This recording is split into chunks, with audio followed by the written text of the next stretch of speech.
This week on Waxing the Porpoise, G-Baby and the usual suspect Steve answer Cher's timeless question, if I could turn back time, and head to 1950s Los Angeles to rap about the star-studded 1997 neo-noir banger, LA Confidential. Join us as we interrogate IMDb and their proprietary Without Mercy rating system, endure quite possibly the best bad review of all time, and ask the question, have ye valediction, boyo? Kevin Spacey does such a great job in this movie, you'll be thinking, me too? More like me three. 2 scoops, sir? 2, make it 3. I'm not driving. Let's wax this porpoise cut to look like a movie star.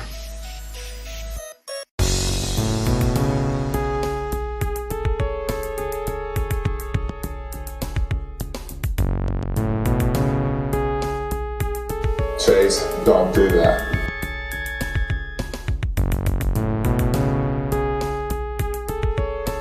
You see, we working on his brow chakra. We're just in back of the crown chakra.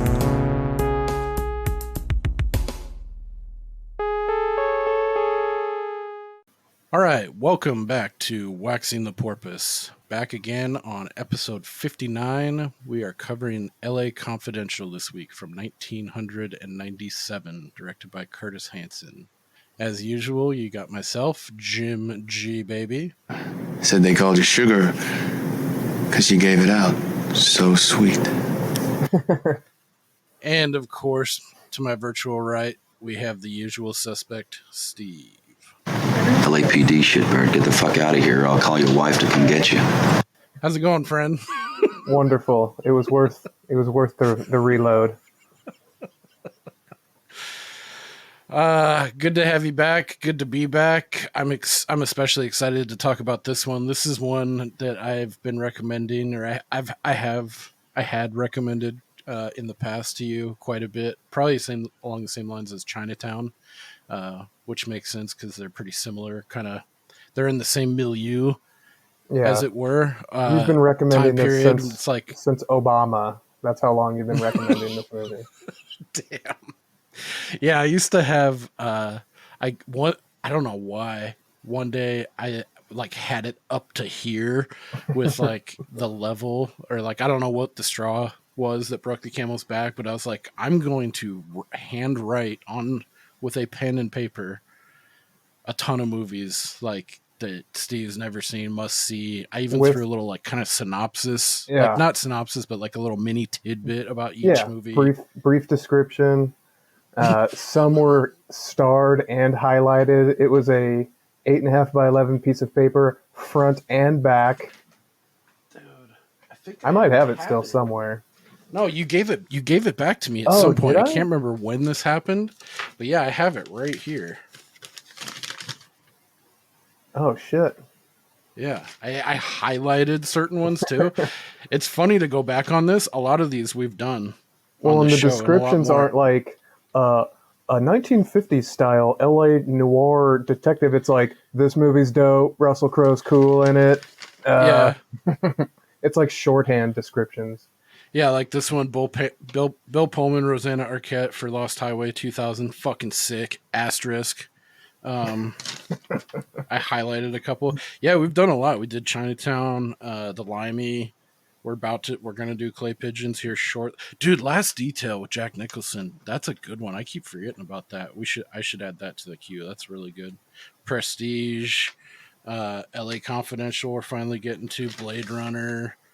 Yeah, a lot of good ones, but yeah, that's a fun blast. What a fun little relic. Yeah, it is a modern day relic. Fucking something on paper, handwritten. What an idea. Cool. So yeah, we're kind of, as is the theme of the show, we're kind of coming full circle on some flicks that I love and Steve has never had the fortune of seeing until now. Yeah, this should be a fun one. I'm excited to talk about this and see what you thought of it. Besides me harping on it, had you, 97, this came out, so you were probably in 5th, 6th, 7th grade, something like this. Had you heard about it over the years or? Yeah, I remember. On it? I remember seeing it advertised. It was a big deal at the time, obviously.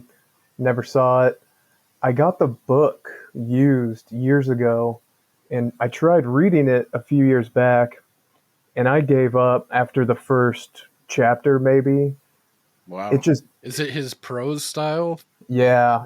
There have been a few books like that where it's like I read the same paragraph over and over, and Yeah. I can't Just get won't into stick. yeah. It's like I can't get into the rhythm that he's writing in, and it's not a short book, so I was like, instead of just trying to slog my way through this, I'll just move on to something else.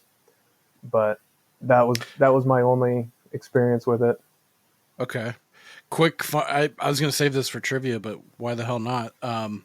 So, an interesting tidbit about this author. So, this is adapted from a book, LA Confidential. I guess it's part of a quadrilogy. It's called the LA Quartet by James Elroy. They're all spaced like with years in between, so it's more of like an anthology. I've never read any of them, and I didn't do the research, but behind all of them, so I don't know if there's a through line that connects all four, or if it's just like slice of life, like takes a snapshot of these cops in this era. I think it later gets into like the later 50s, maybe into the 60s, but it's primarily like 1950s LA. Do you know if Uh, the Black Dahlia is part of that? Because I have that that's one the too, but I haven't read it. that's the first one of Oh, James okay. Elroy. That's the first one I know for sure. I'm pretty sure LA Confidential is the third one, although I could be wrong. I think it's Black Dahlia, White Jazz, uh, LA Confidential, and the fourth one is The Big Nowhere. I want to say no. LA Confidential is the second. That's right.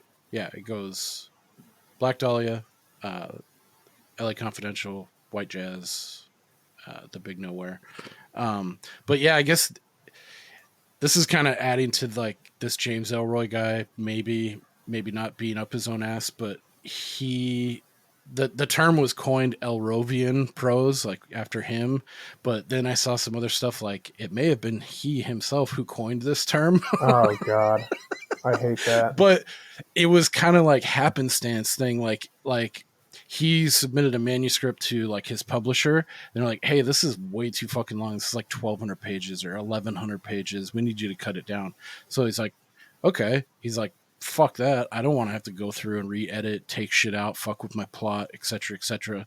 So his grand idea was like, I'm gonna go in and edit out as many verbs as I can, Oh, and he weird. was able to cut out like 250 pages just doing that. So he's like, fuck yeah, this is cool, I'm gonna do that. So like later in his writing career, he started doing that, and it's like this more like quick, abrupt in spots, like staccato, uh rhythmic prose, I guess is what it's been called. Huh?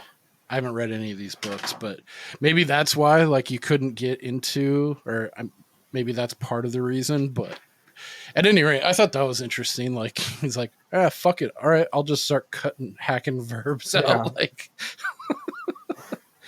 I mean, it worked out. So,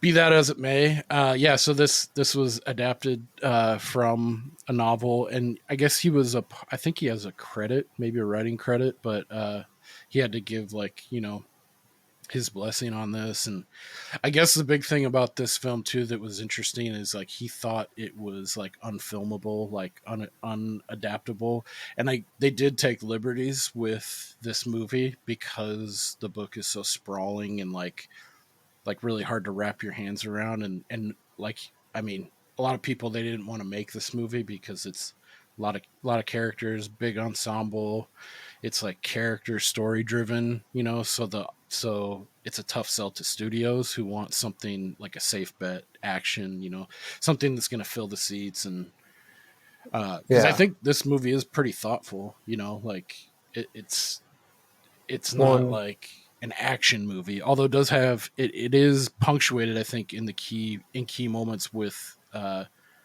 action that adds to it, but it is a very character driven, story centric kind of flick. What do you think? Yeah.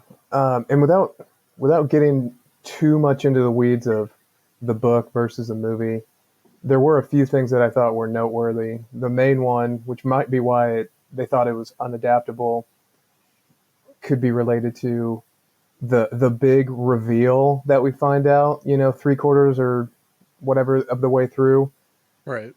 and which was like the biggest oh shit cool moment of the movie for me. It wasn't even in the book. The twist that we learn, you know, who's really behind everything later on in the movie. Apparently, in the book, that's known from the beginning, which I could see taking a lot of the kind of the punch out of the story delivery. Yeah. But That'd be a different movie if you knew out of the gate. But I mean, some features and like miniseries and things have done that before, and you ride with it, and it can be interesting. But that's interesting to think about how this movie would hit you, because I think the scene you're talking about that I don't want to get to right away. I'm really tempted to, but dude, I watched this pretty young. It came out in '97. I watched it like after it had done its theater run, and it came on HBO, and I stayed up late and watched it. So I was like 8th grade in '98. By that time, it had made its way to cable, and I watched it by myself, and I was like, "Oh, you know, like, it's tough. It's tough to say, but I like I'm glad that they did that and made that change with the movie." Okay. Yeah, I mean, it went from. I mean, I think it goes without saying this movie kicks ass, and anybody who doesn't like it is really fucking dumb. But yeah, it went from like, this is a really cool, enjoyable movie to like, oh shit, this adds like an additional dimension of me enjoying it. You know, it's like salty sweet. It's not, you know, there's a depth of flavor there that wasn't there before. That, yeah, I was stoked when it went there. Nice. I do have a fun. Oh man, in the world of sanctimonious cunty movie reviewers, this person is their king or queen. I'm not sure of the gender, but this is the last level boss of just self-righteous. Nice. There are words and references in this review that I don't even understand because it's so above my head as far as like cinema critique. So I'm gonna have to have your assistance on this, but yeah, we'll get to that later. It's a real treat. Okay, cool. Yeah, we'll put a pin in it. And I'm no expert, but I know a few things about a few things, but I can tell I'm gonna love it already, and it's gonna be this review was written dumpster fire with the person's eyes rolling so far back in their head the entire time. You probably just see white. Their eyes are pointing to their asshole. Yes. So I do have 2 small issues with plot points in this movie. One, I think, is just... Okay, but first we can get out of the way that you did like this movie. Oh, I loved it. Awesome. I thought it was awesome. It's probably one of... I thought this was a slam dunk, but I did think, I was like, I mean, if it's pretty crazy too. I didn't even realize, you look on Rotten Tomatoes, I'm pretty sure it's a 99 critic and 94 audience. So exactly. And of course, IMDb. I wasn't really going out on a limb. Of course, IMDb is just like the clearinghouse of mediocre. 8.2. Like really, it's a B minus. I don't understand. It's like, what's IMDb. it take? It's like, oh, you're not Shawshank Redemption? Okay, fuck off. You're not getting anything higher than an 8.4. Yeah, any good movie you like, for the most part, I bet if you look it up, it's between 7.2 and 7.6. Yep. Yeah, IMDb is like the great filter. Like, it's like the, I don't know, or the great attractor, whatever you want. They draw a pretty hard line. Yeah, I feel like they're just doing they're just doing math, and they're not taking into account like a weighted average, you know? Because if you look at 1-star versus 5-star, they're not the same, you know. And I feel like there should be. I don't even know what I'm trying to say, but it's not just I get you, because sometimes I feel like 5-star is like a little bit too limiting sometimes. Mm-hmm. And you can get stuck in like, oh, that was a 3, when it was actually like that's not a 3 like movie. That's not, I don't know what I'm trying to say, but maybe, and then out of 10, maybe that's too far. Like it gives you too wide of a spread, but maybe it's a good thing too, because, you know, it judges things pretty realistically. Like, you know, not like it takes a lot to be exceptional, you know, like on a job review kind of thing too. Like you don't want to be puffing up people and stroking their ego hardcore, because that's a double-edged sword too. But anyway, I just saw this too. Like Heat, 8.3. Wow. Usual Yeah. Suspects, 8.5. Casino, 8.2. It's like, what's it take to break that seal of 9? Yeah. You know, like. But anyway, sorry, I stepped all over. You were talking about you had 2 critiques. It's more of like one critique that when I was watching it, I was like, I don't buy this. And the other one is more of a question that I'm hoping it goes from a critique to, you can explain to me why I'm wrong, because it was another thing where I was like, yeah, I don't buy that either. But I could just be missing something, but they're minor. Okay. Yeah, shoot. Well, we'll get there. Oh, okay. Because they sort of come later on, but Gotcha. Okay. I did see a couple, like just a couple little quick pieces of trivia up top that I thought was interesting. The role of Bud White, which was Russell Crowe in this movie. I saw there was a couple people who possibly would have played that. The only one I wrote down that I thought would have been really interesting was Michael Madsen. I like that dude a lot. I feel like he would have done a good job. I could see him doing a good Bud White. Yeah, and I could totally see that. Especially this time frame, he was more in his prime. Yeah. I also read that Curtis Hanson, he cast Russell Crowe in this after seeing him in Romper Stomper. Yeah. Yep. Which I don't know if you've seen that, right? I have never seen that. I only know by reputation that he played a neo-Nazi skinhead. Yeah. And I heard a soundbite from the director, Curtis Hanson, and he said, I saw him in Romper Stomper, and so I knew he could handle the brutal side of Bud White, and he's like, I flew him over from Australia, and I had him read for like one little scene, and he's like, that's my Bud White. He's like, this guy. Yeah, the quote that I have here is, he found him repulsive and scary, but captivating. And if anybody has not seen that movie, it's not particularly good, but the thing that is, I guess you could call it funny to me is, they're Australian neo-Nazis, and unlike a movie like American History X or The Believer, where you follow this person's arc from hate-filled evil person to they find redemption or whatever, that's not Romper Stomper at all. Like, it just kind of ends with people dying. There's no like, I see the error of my ways. It's kind of just, yeah, we're going to keep being Nazis until we die. And oh man, not everyone survives, but yeah, there's no. Damn. So yeah, it's way more bleak even than The Believer and totally. So well, if that sounds like something you're into, yeah, you'll love it. Yeah, I thought it was funny. There's a couple fun anecdotes about our 2 leads who are Australians by nationality. And I thought one that was interesting and I think was a really smart move in, like, hindsight's 2020 armchair quarterback. But Curtis Hanson was like, I guess he read like the whole LA Quartet, and he read LA Confidential, and he loved it so much that he wanted people to experience the movie and the story like he did, with fresh eyes and not knowing anything. So he thought at the time, I think Russell Crowe had been in a couple things. I think he had been in Virtuosity. He played the villain in Virtuosity with our man Denzel. Which that's a fun movie, by the way. But anyway, I don't want to get sidetracked on that. But he was relatively unknown, especially in the States. And Guy Pearce was even less known. He was in like some crazy like drag, like I think it's called Priscilla something. It was kind of like a Tu Wong Fu with Swayze and Snipes, that like they did like a traveling drag circus thing.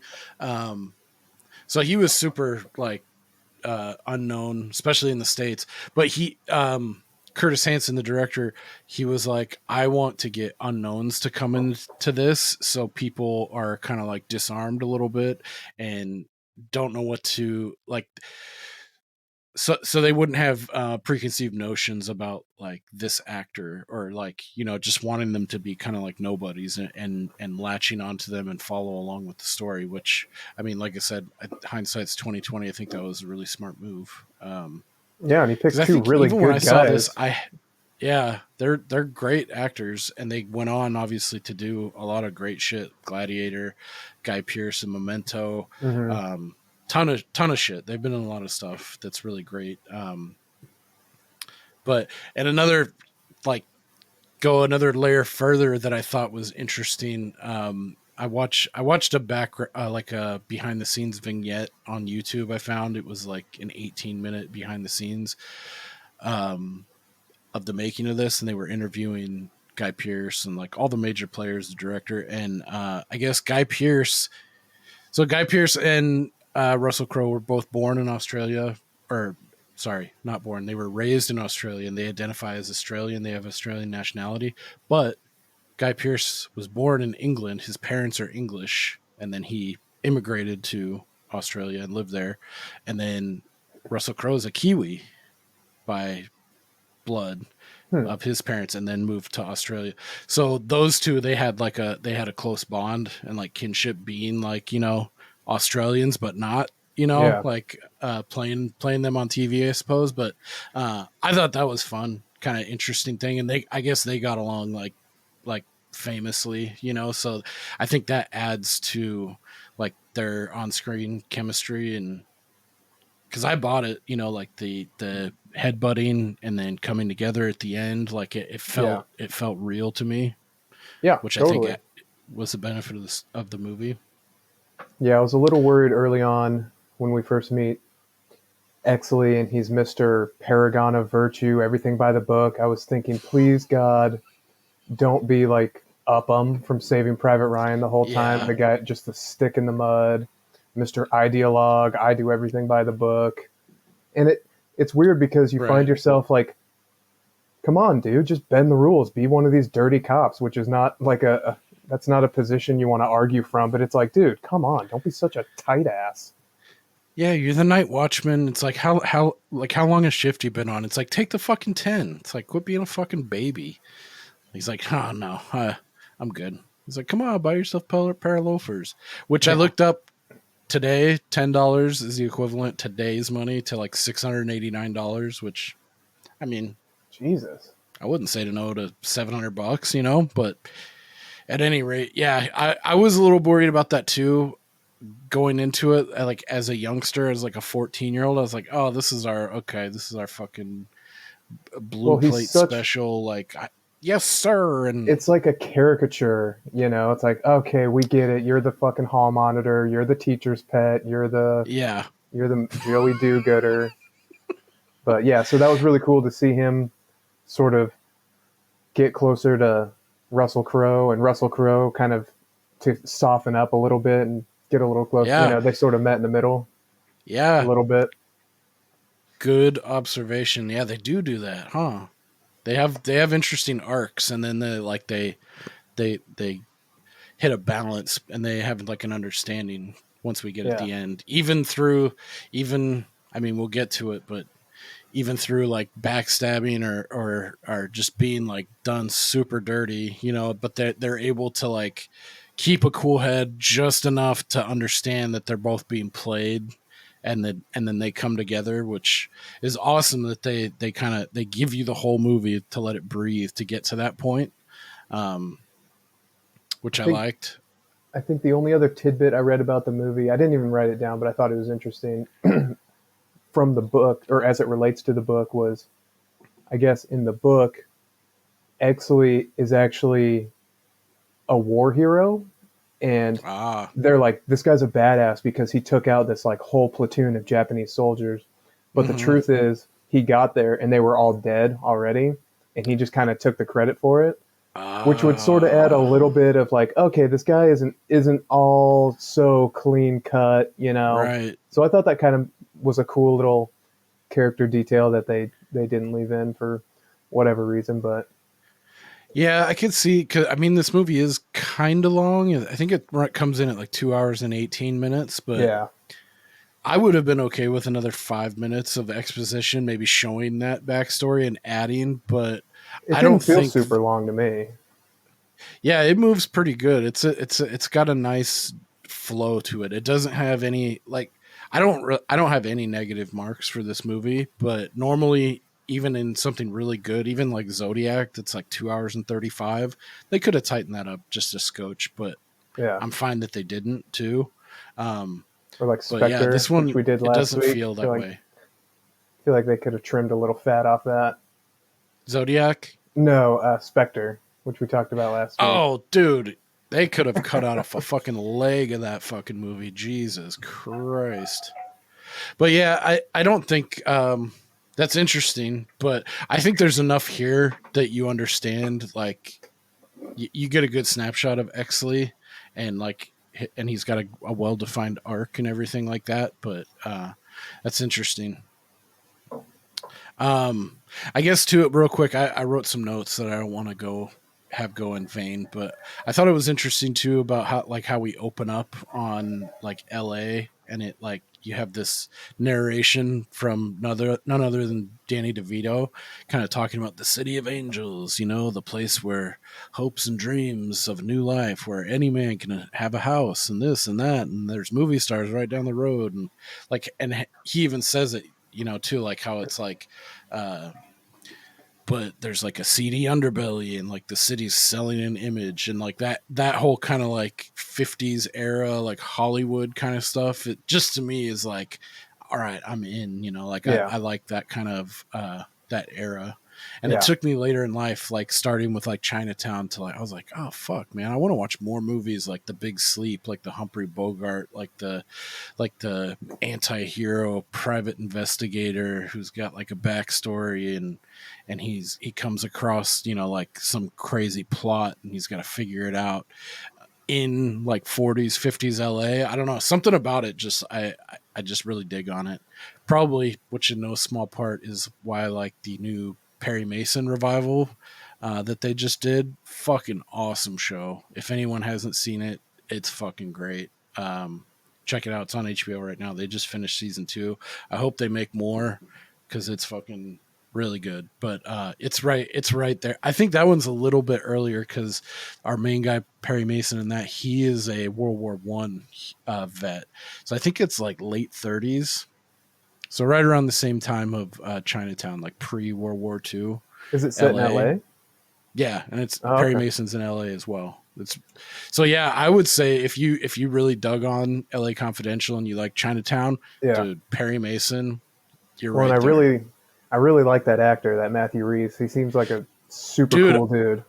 I didn't know anything. I only knew that he was in The Americans with Kerry Russell, and it was on for a handful of years, and a lot of people liked it. I didn't know him from anything, and I was like, who's this fucking guy? Yeah. And dude, he wins you over immediately. He is awesome. I heard him interviewed, and like I didn't know him from anything, obviously, but I was like, God damn, this guy's charming and just super cool and interesting. Yeah, and he's British as fuck too. And then he's able to, like, I never would have guessed he was British. Could have seen him in the movie. He's got like total American accent, like doughboy, like, war hero that's been disillusioned by the war, like a fucking broken person. He's kind of like the opposite of Jack Nicholson's character. He's a private investigator, but he's not like this dandy kind of character. Like fucking, he's got a cool setup. He's like broken and fucked up, and he works his way back. Anyway, we're talking about LA Confidential, but Perry Mason's fucking awesome. I loved it. If you're a fan of LA Confidential or Chinatown, I implore you to check out Perry Mason, because it'll hit that, like you're chasing the dragon for something like that right there. But so, and I to get out of the way too, like some table setting for LA Confidential, it kind of, it hits us right at the beginning. So, and a lot of this movie too, I wanted to say is, a lot of the events are based on real events that actually happened, which I thought was interesting too. And they did fan fiction around it and made this story, which I thought was kind of cool that they paralleled some of the true events. But one of which too is what we touched on in Viper Room episode we did, Mickey Cohen's name came up. He was a big LA organized crime mafioso dude, who I think at one time he owned the Viper Room or some property close by. But anyway, he gets brought down because I think they allude to it in the film too. Like if it worked for Capone, fuck it, we'll use it here. They went after it. They couldn't hit him on anything like rackets or drugs or anything. So they're like, all right, fuck it. Federal tax evasion. So he goes down. It creates a power vacuum in LA for organized crime. And that's where our story starts right there with this, like, you know, this monster with its head just been cutting off. And now there's like multiple players, and they allude to later, like it's even drawing outside interest from like Cleveland, Chicago, New York, wherever, you know, cause I mean, even in the 50s, LA is a huge fucking city. You know, their top guy just went down. It's like the wolves are out to take over, you know. And then so we're introduced very quickly to Russell Crowe, which I really like this scene a lot. And I think they do well in a short amount of time to give you like a backstory and like a motivation and like, okay, I think I understand what this guy's all about. Obviously, Russell Crowe, he plays Bud White. He hates wife beaters. He has a real thing about domestic violence, which we learn about later. But it opens up on, you know, he's in his patrol car with his partner, and he sees a woman getting beat up on. I love this scene how he comes out and he's like, "Why don't you dance with a man for a change?" Like that whole part, and he fucking just bodies this big fat dude who's beating on his wife. And he cuffs him to like the railing of his house, and he's like, "You're gonna go away for like a year and a half." And he's like, "You lay a hand on her again, I'll hit you with a kitty raper beef." Yeah, you know, and like, you know what they do to kitty rapers up in Quentin. Like, so I thought they established like, okay, I understand this guy. He's a fucking meathead with a heart of gold, maybe not, enforcer kind of cop dude, and that's him. Not afraid to go outside the bounds of probably correct protocol, but for good reasons.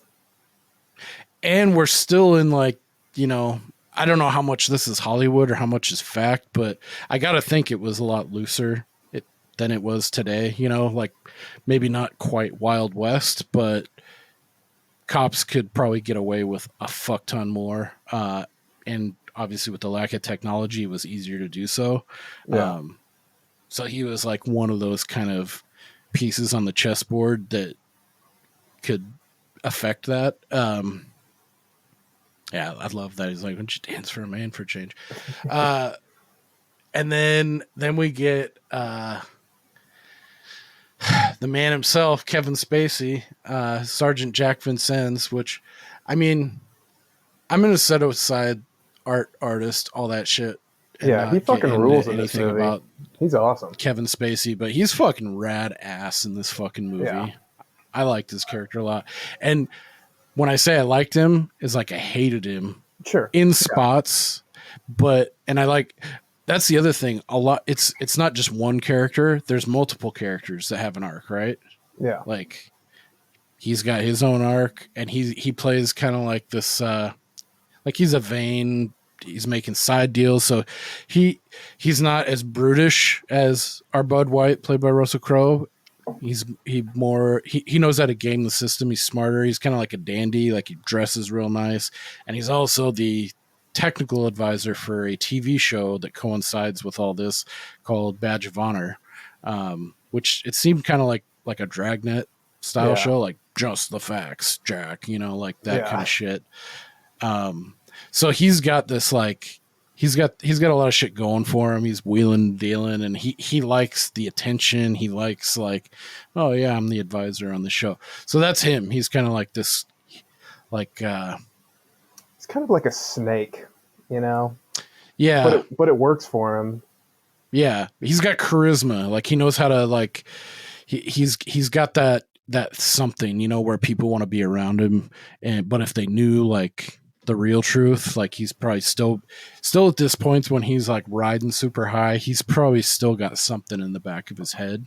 It takes through the course of this movie, it takes certain things for it to like come to the forefront. But Well, I mean, if you look at him versus Exley versus Bud, they're all very effective at their job, just in very different ways. Because I obviously didn't really like Exley at first, but then when you see him interrogating the kids, those three kids, it's like, okay, this guy might be a giant douche, but he's really good at his job. And same with Bud White and same with Kevin Spacey. Like, they're very, very different, but they're very effective in their own way. So, yeah, totally. And yes, that's probably one of my favorite parts of the movie. But then we get introduced to Ed Exley, which that's a pretty rad fucking name, played by Guy Pearce of Memento fame. He's been in a lot of shit. He's more recently in Prometheus as Old Man Wayland. He was in Iron Man 3. He's been in a lot of stuff. He's a really good actor. I like him a lot. He also has he's got a chip on his shoulder because he was like the son of famed detective Preston Exley. So he's got that going for him, the familial police thing. He's trying to fucking live up to his old man's step into his shoes and live up to his shadow. He's young, probably one of the younger detectives for sure. He's very idealistic.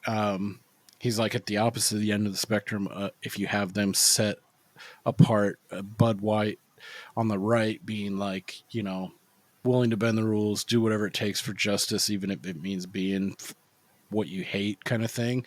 yeah. Whereas Exley's like by the book, fucking justice, like to the letter. But he also has this thing, like he's trying to jump ahead. He's trying to maybe not get the notoriety a la Vincennes and that kind of juice, but just to like, he's trying to get ahead. He wants to be like chief of police maybe one day is like his goal. And he's going to do whatever it takes to get there. If it's selling out cops or still doing it by the book, but just being like that, the ultimate hall monitor as an adult, basically, like you broke down. Yeah, I was like, it started out, he's like this like straight edge, okay, this is our Poindexter, he's only concerned for justice. But, you know, even he, as we come to see early on, he strays from like the notion similar to Vincennes and his pleasure derived from notoriety. It's like he's trying to get ahead in the department and outshine his father, you know, like get out of that shadow and like, so. Yeah, it seemed like his biggest priority was legacy. Right. Vincennes was like, I'm just looking out for number one. Right. And Bud White is like, I'm just out for justice, which is ironic because he's the one who steps outside the bounds the most.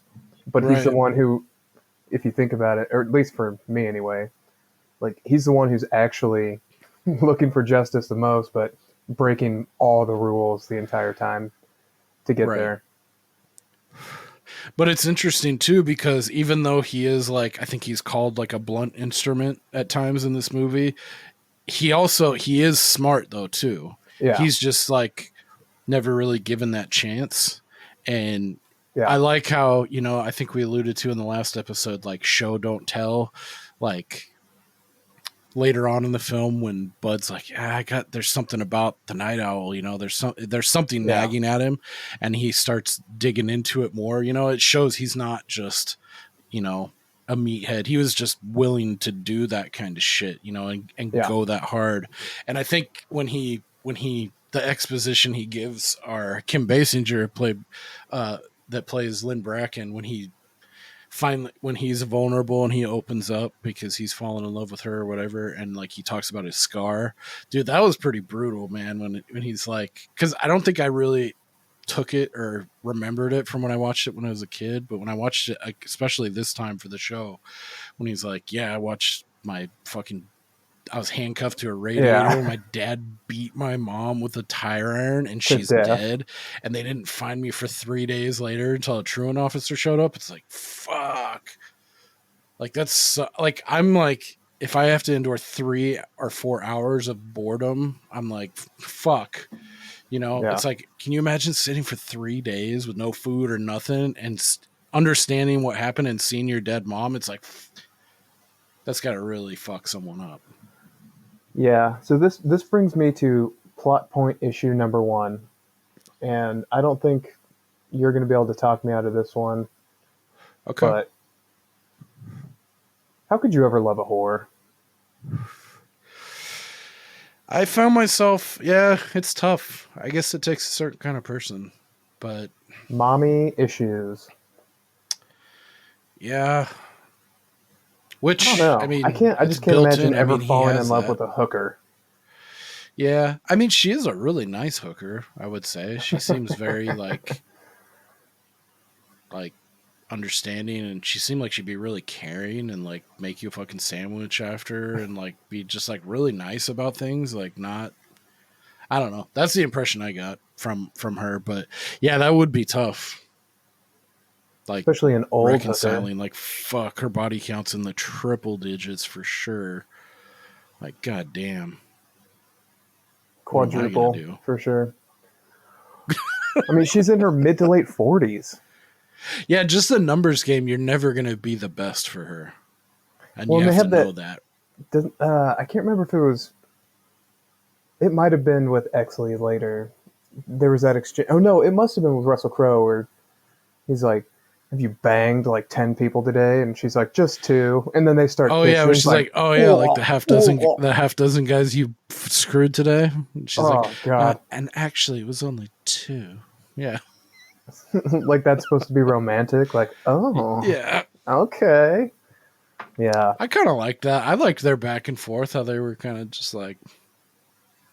I mean, you can say if anything else, you can say she was comfortable with who she was, and she wasn't like no Cher and Stone flashing her shit all over town. You know, like she seemed kind of like unapologetic. classy.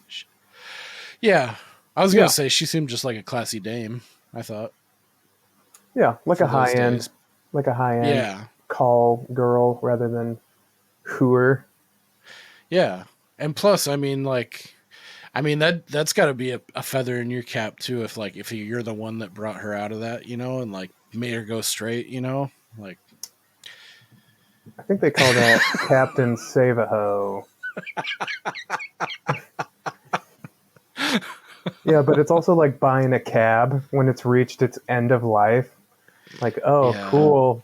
Now you have an old Crown Vic with Yeah, you 11 picked up one million from the miles sheriff's on auction. it. It's a Caprice. It's a salvage title. Yeah. That was the plan, to give you a boner. And you got one. Yeah, Kim Basinger is in this as well. I think she's notable too because, I mean, I don't want to be down on her. I think she did great in the film, but I'm pretty sure she won an Academy Award for Best Supporting Actress. She did. In this film Yeah. that year. Which again, I'm not trying to throw shade or like, it didn't hit me as like, oh fuck, that was Oscar worthy, you know? Right. But who knows? Maybe the competition was thin that year, and I'm not trying to take anything away from her performance. I thought she was great in this film. I was reading of all the nominations they got that year, but they only won for Best Supporting Actress and then one other one. I think they got screenplay. Something like that. But then, which was kind of surprising. I thought they would have won more and a different category. But then I saw, do you know what they were up against that year?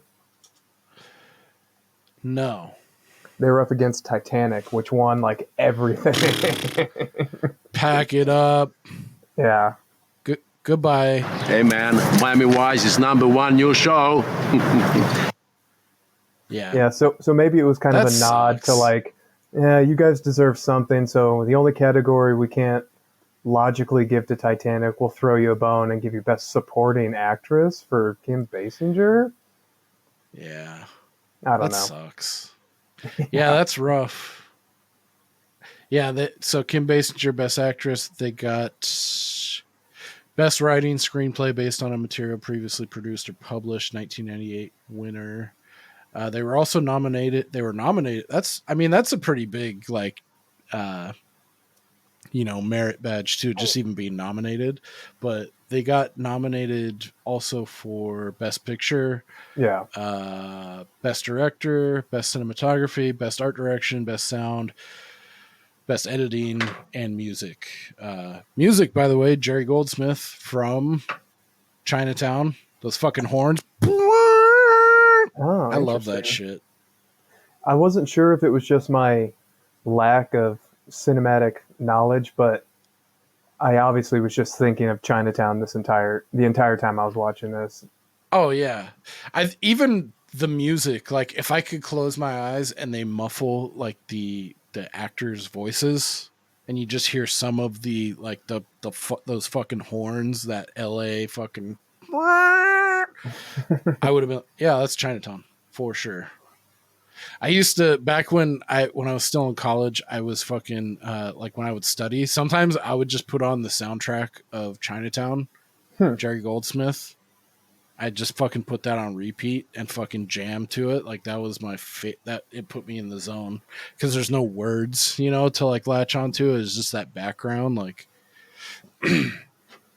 I pictured myself just like smoking a cigarette, like staking out like some femme fatale's house. But yeah, so this got nominated for a lot of shit. That makes a lot of sense that it went up against Titanic. Damn, that's like, but still, yeah, this was highly renowned flick. And it also, another fun trivia tidbit I guess I'll insert here is this, I guess the movie studio was having a lot of doubts about it, and like they were worried about what was going to happen. So I think the producers and the director, I don't know if they were in cahoots and the director went along with it later, but I think some of the producers and or the writer Brian Helgeland caught wind of this, and they were like, oh fuck, we don't want them to shelve it for like a year or two and like, or make it go straight to video or something. So they fucking like clandestinely took the final cut of the movie before it was released in theater, before they had planned like the release date and all that shit, and they fucking absconded with it to the Cannes Film Festival and fucking screened it without studio approval. So I thought that was fucking pretty punk rock. Like, yeah, like didn't tell the studio. Like, I guess you have to get their, like, there's channels that all that shit. Yeah, they fucking submitted it. Like, yep, we got the paperwork right here, and it got selected and it blew up at Cannes Film Festival. I don't know if this was in 96 or 97. But then it got rave reviews. People were like, "Yeah, it's fucking great." So the studio was like, "Yeah, fuck yeah." And yeah.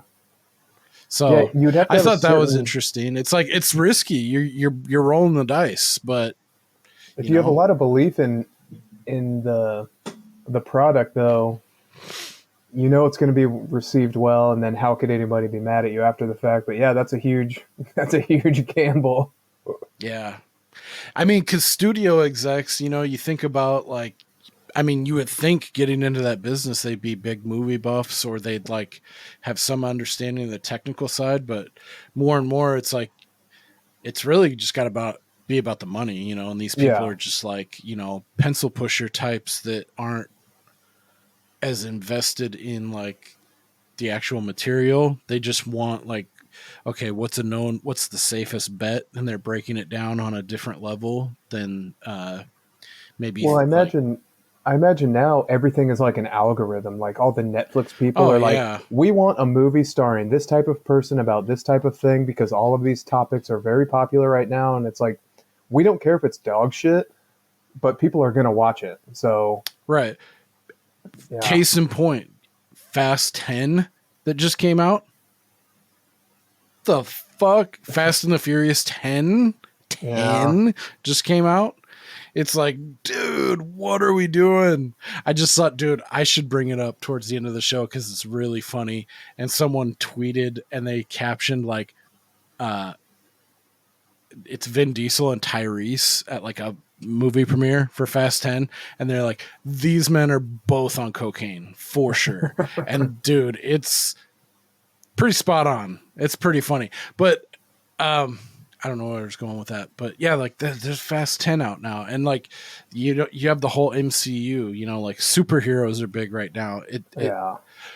But at the same time, I will not to like forgive or be too easy on it, because I think there should be more room for like good shit that's character driven, like this movie, and like independent features and things. Those things are still getting made. I mean, because there are still people with money that are willing to risk it and bankroll shit that they think is actually good, not that's just gonna like get a return on my fucking investment, you know? Yeah. Like, Well, I mean, you have lots of examples. I'll like even The take it a Witch. step. I'll take it a step further. I don't blame these studios for pandering to the masses. I blame the shitty, non-discerning consumer who's Totally, 100%. like, yeah, I will just show up to watch this dog shit movie because it's fun, you know? Like, yeah. Right, like it's a roller coaster ride, or like even if it's shitty, I'll convince myself that I like it because it's part of this thing that I like, you know, like MCU, case in point. Like, I like a lot of the MCU movies, but there are some that are just trash, that they're terrible. The newest Ant-Man that just came out, Quantumania, unwatchable. It's hot garbage. I don't think I've seen a single one of the Marvel comic First movies. Ant-Man's really good with Paul Rudd. He's awesome in it. He's got that Paul Rudd thing going on, and it's fun. It's just fun. But dude, the last one, even the second one, was kind of garbo. But no, it does. I totally agree. It comes down to the people that are fucking, you vote with your dollars thing. You know, it's like money fucking talks. So yeah, studios. I mean, not to say that they're looking out for everyone, but they're also supporting how many thousands of people that have jobs. So like once you get to a certain point, it's not about like, oh, I like this kind of movie or I want to see this kind of movie. It's like, I'm running a business and I have employees, I have shareholders, blah, blah, blah, blah, blah. Well, imagine you run a restaurant and you serve only dog shit food. If you're making a lot of money serving dog shit food, that's not on you. That's on the consumer who is just eating dog shit food. Right. Yeah, and if they like, wanted okay, something better, you would have to pivot and provide something better. But they don't, so you don't. But I know we're seesawing a lot on this, and it's not related to the movie, but I think it is.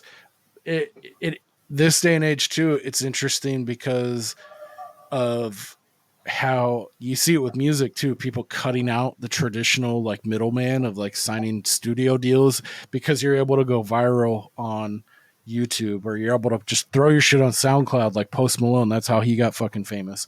Like, you're able to kind of like guerrilla radio shit in different ways now too. So, which as soon as that's identified though, then it starts getting locked down on, and then more and more ways to like get out of those trappings of being locked down by like a studio or someone that's seeking to like manage and distribute and get their cut. It is easier now to like, I mean, even people have shot stuff on like a phone that looks really good, and that's gotten them in the door to like a film to make, you know. So there for as many things like that are like algorithm based and like, you know, like it's just about money. There are still those avenues, because we are still getting a lot of great movies and great films that are like independent in nature and that aren't like just big studio schlock. But anyway, sorry, I'll get off that fucking soapbox. But it does tie back to this, because some of the stuff I saw, like the director was talking about, like this is a big gamble for the studios, and sometimes they do make gambles, and we get good shit like this that's like, you know, like two unknowns in your lead, and you have like Kim Basinger, you're able to bring on Kevin Spacey, and it's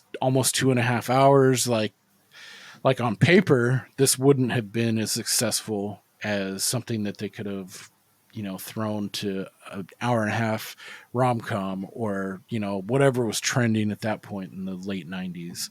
alien invasion action flick. So Yeah. it is Con cool Air.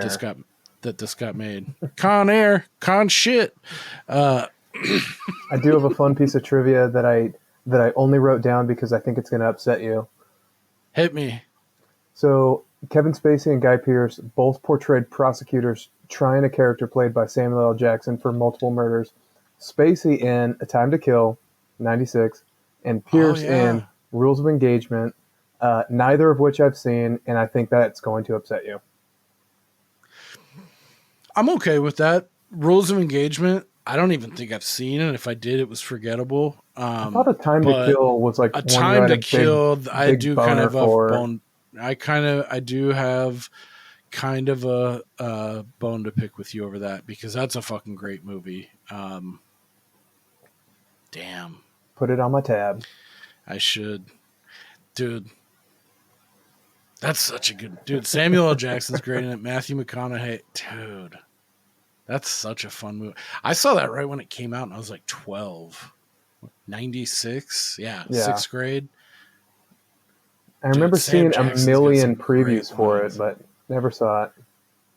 That's one of those weird movies. I was watching it, and I was like, they captured like the spirit of the South or something, but I was like, I was convinced that it was like a period piece that took place in the 1960s. And it wasn't until like later in the film, like it shows Sandra Bullock. She's like in the gym and she's working out and she's wearing a Reebok shirt. And it hit me. I was like, oh shit. I was like, this is modern day. I'm like, God damn. Anyway, that's a weird aside, but, dude, Sam Jackson's got, what's that line? He's like, yes, they deserve to die, and I hope they burn in hell. Dude, God, that's such a good movie. You should watch it. You really should. Time to Kill. That's one of those ones that was an HBO 96, 97, 98. When it came on HBO, it's just, to me, it's just like Shawshank. It's like if I see that it's on or it just like someone's flipping channels and it came on, it's like we're finishing it now. It's them's the rules. Fuck. So did you close off? I know I kind of trampled on it. Was that your second complaint, or did we already get over that? No, we have not. We have not reached my second complaint / request for clarification yet. Okay, you want to hit that? Sure. I mean, we would be skipping ahead quite a bit to. Okay. Well. Sure. Yeah. No. Go ahead. Let's go into Bloody Christmas. This is where we get. So we've got our intro to everyone, and then we get Bloody Christmas, which that was another true event that actually happened. And I thought it was interesting. Like so there's 2 officers that are involved in some kind of scuffle downtown with 6 Mexican individuals. And it goes from the 2 cops getting injured. They have muscle pulls and, bruises from this altercation. Minor injuries. Yeah. Minor, like they're fine. And that's what was actual. And then through like suggestion and rumor and everything, and the lack of technology and communication at this time in 1953 LA, it morphs from Helenowski and Brown, like, I already lost 6 pints of blood and Brown's in a coma, and then to like Helenowski lost an eye and Brown's being read his last rites, and you got a bunch of drunk cops, and then what do you know, it's Christmas night, they're having their fucking party, all these cops are getting shit-faced, and then they bring in these 6 Mexicans that supposedly have like killed and like brutally maimed their fellow officers. So their blood's up, they go down, there's a scuffle and a fracas, and they're assaulted and beat, and there just so happens to be like a news crew there, and they snap photos. So this is a big black eyesore for the LAPD, and Exley is like, fuck yeah, I saw everything. Fuck you guys. I'm going to sell every one of you motherfuckers out. And he's like, I want to be the fucking detective lieutenant. Like, I want to fucking call my own shots, like this and that. So he makes his play for what he wants. And then he also throws under the bus Jack Vincennes, because he knows like he lives for a badge of honor and all this shit. He's like, that's how you get to him. He's like, take the show away from him. So they get Vincennes to snitch on his fellow partners in order to like one day like to be able to come off his suspension, come back to badge of honor, and then he throws Bud White under the bus and his best friend Dick Stensland. He's like, yeah, fucking cut him out, fuck these guys up, and I'll go to the grand jury and testify. All that happens. So now Exley's like detective lieutenant in the detective bureau in LAPD. And so now Bud White's like, this starts the blood feud between Bud White and Exley. Like, you put my best friend Dick Stensland, he was 1 year away from his pension, and it's like, you fucking ratted him out. And he was going to get indicted and like he's maybe facing jail time out of this whole thing. So that's where our setup is. And then we get like very quickly into the Night Owl, which is like everything that the rest of this movie hinges on, where a bunch of people are killed in a coffee shop, including, surprise, surprise, Dick Stensland, our Russell Crowe, Bud White's best friend. So he's like, fuck, he's invested in it. Exley gets the call. He shows up and sees it. What do you think of this scene? Like when, like the setup, the shot, you see the cook shot, and then when we finally get into the bathroom and see all those bodies, like I saw this, like I said, early. So I was like 8th grade. I was like, oh, fuck. Like, I was like horrified. Yeah. Well, I mean, you're kind of expecting to see, because you see the cook dead with a gun in his hand. You see the blood on the wall and the blood trail into the bathroom. Yeah. So you're expecting him to open the door and see the other guy dead. And then you see like 6 dead people. It is pretty shocking. 6 or 7. And they're they're stacked. Yeah. Like 2 are off to the side all fucked up. But there's like 4 or 5 bodies like stacked. And you see like shotgun wounds to their bellies and shit. Like, it felt kind of like a horror movie, like Sting, or like almost like slasher, like they had been gutted or something. Like, obviously this time watching it at almost 40 years of age, I was like, yeah, that's fucking brutal, but it didn't hit me the way I did when I saw it when I was in fucking 8th grade, you know? Like, I was like, oh fuck. But like, it was like a horror scene. I was like, that's fucking brutal, man. But yeah. So all these people are dispatched, and then we haven't brought up James Cromwell yet, who plays Captain Dudley Smith, who is like, he's the head honcho. He's God in the LAPD. He shows up and Exley's like, hey, this is my caller. I just got here, you know, and he's like, pulls you don't rank want on it him, and you can't have it, you know, like, which comes to the fore later, but so this happens, and then magically all of a sudden they get a hot lead on they call them 3 Negroes. I don't know if I can say that. That's what they say in the fucking movie. They say they got a description for 3 black guys. They were driving a maroon Mercury coupe over here by whatever and whatever, and they're supposedly holed up here. Or they just have the make of the car. So it's like, okay, all hands on deck, do whatever you can, swift justice. And so all the detectives, cops, they're out, they're looking for these people. Well, and this is where a little bit of the Jack Vincennes street magic charisma comes in. Yes, yeah, you want to elucidate on that a little bit? Yeah, because all the cops are pounding the pavement, like, we've got all the records, we're going to split them up, you guys just knock on every door. And he's like, I'm a talker. I know people. Nope. I'll find out what's going on. Yeah. And so you can tell, like, he's probably got informants, like little informants in like pockets, like in like Santa Monica, like everywhere, you know? So like, yeah, that would be like, so that's another thing. A lot of the main characters, they have like little ins, or they have the X factor. They have that extra juice that propels them forward. And Exley sees this in Vincennes and like sees what's going on, you know, and he's just like, I'll take those odds, you know, like, fucking let's go, you know, like Like, because he can identify, like, oh, I can use this because I know Jack's like a man about town. He's fucking got all these connections, yada yada. Like, that's who I want to fucking sniff this out. So, yeah, good call. And they team up, and they just so happen he knows this dude he was up in Folsom serving like a nickel or whatever, like for 20 years. He's like, how'd you like to make it 10? And they get information out of him. I liked that scene. That was cool. Just to kind of show like how suave he is. Take about like 5 minutes. Yeah. And he just fucks this guy over. He's like, oh yeah, I'll get your brother out in 10 years. Give us what we want to know. And he's like, hey, what about my brother, man? He's like, yeah, keep the left jab up, Sonny, and they fucking drive away. Like, so yeah, he is very snake-like for sure. It emphasizes there, but so he's got a tip, and then they show up, they find the individuals that they're targeting, and they also find, which just comes up later, they find 2 of their fellow detectives already there, and it seems like just like the table is set perfectly. There's a maroon 1948 Merc coupe. There are 3 shotguns in the back seat.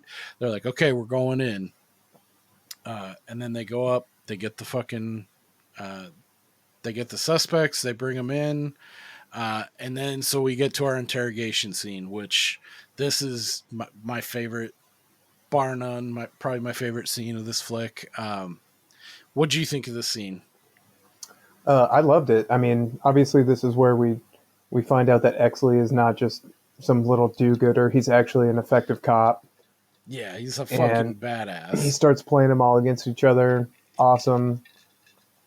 Dude, he does it too with the so he's got like a button underneath the table, or like there's 3 switches, there's 3 interrogation rooms, and so as you learn, ostensibly flipping one opens a channel to the other interrogation room, so that fucking suspect can hear what's going on in the other interrogation room, and he just manipulates that like perfectly, right at the like perfect sentence, like, and opens it up and then lets it off, and like, dude, that whole scene is just so fucking awesome. I love that.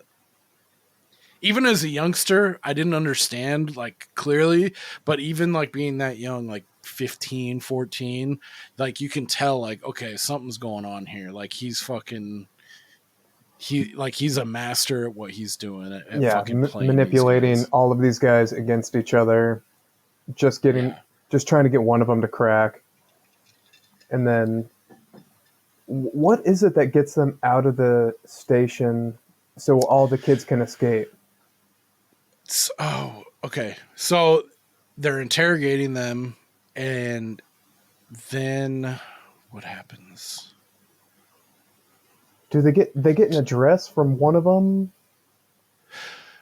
Oh yeah. Okay, so yeah, I mean, there's a lot of layers. There's a lot of different things going on here. There's a lot of ins, a lot of outs, a lot of what have yous. So, and another part that I really liked in this interrogation scene, I'm like, oh fuck, when Bud White, he's like hearing all this shit and his blood's boiling. Oh, and yeah. It's getting to be more and more, and he vaporizes a chair, like the headboard of a chair that he's fucking gripping. It explodes. But so I think one of the guys mentions a girl. Like I was supposed to like fuck her or whatever and lose my cherry, and like this is like they were breaking him in or something. Yeah. And so the girl gets brought up, and then Exley's like, what girl? Where is she? Where, blah, blah, blah, blah. And then I like that scene too, where he's talking to the other guy, and he's like, you got a girl because you wanted Lewis to lose his cherry. And he's like, but things got ugly and you made her bleed. Then you bled on the clothes. You burned the clothes in the backyard incinerator, this and that. And she's like, and he's like, what? How did you know that? And then he's like, where is she? Like, this is your only shot if you want to get out of this alive. Like, where the fuck is she? And then that's when Bud White fucking explodes and's like, where is she? And fucking he does the Russian roulette, dumps out 5 bullets out of his 6-shot repeater. He's like, 1 in 6. And he fucking just starts clicking. I think he gets to 3. Yes. Like, he ran pretty fucking close to the razor's edge there, man. Like he clicked the trigger 3 times, and then the dude shit his pants and he gives it up. Then he's like, Sylvester Fitch, 109 Avalon, Brown Corner House. Oh, that's right. Yeah. That's what gets them out of there. So then they leave to go do that.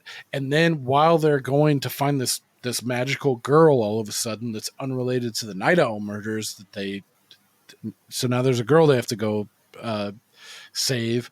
They get out.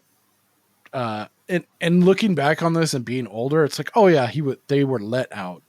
So like, it was like, once they find the girl and they get her, they're like, they hear it over the wire, the radio is like, oh, the Night Owl suspects have escaped. They jumped out of a 2nd-story window or whatever, It's like Dudley Smith had to have like let them out or done something because he needed to get rid of them. He needed to close up all his loose ends, and they were part of it. They were the patsies. Like he couldn't risk having them like go to trial and something happens, like left to chance. Like he had to make sure. That's why when they first meet those 2 cops and they find the Night Owl suspects, the first cop shoots and Exley's like, whoa, what the fuck are you doing? And he pushes the shotgun up. Like, cause he was like, they were on a seek and destroy mission because they were working for Smith. Like they were going to go there, kill the 3 black dudes and say, yeah, they resisted arrest, blah, blah, blah. They're the Night Owl killers, done. But they weren't counting on Exley and Vincent showing up at the same time and doing quote unquote the right thing. So that's what, like later on I was like, oh yeah, he had to have like made sure that they escaped so that they could get them later. One thing we skipped over too, and I think this is the one negative or minus that I give this movie. Maybe not the movie, but the character. Or maybe they were just that dumb. But when he asks him about like, where do you get your drugs, blah, blah, blah. And then he gives up like a known address or place that they frequent. He's like, yeah, Roland Everett sells, Red Devils up on Bunker Hill. And then after that, when they escape, quote unquote, Exley's like, let's go here. And sure as shit, that's where they are. It's like, why would you make up an address, any address? Why would you give them the address of your drug dealer and like the place where you would go as your default to like lay low?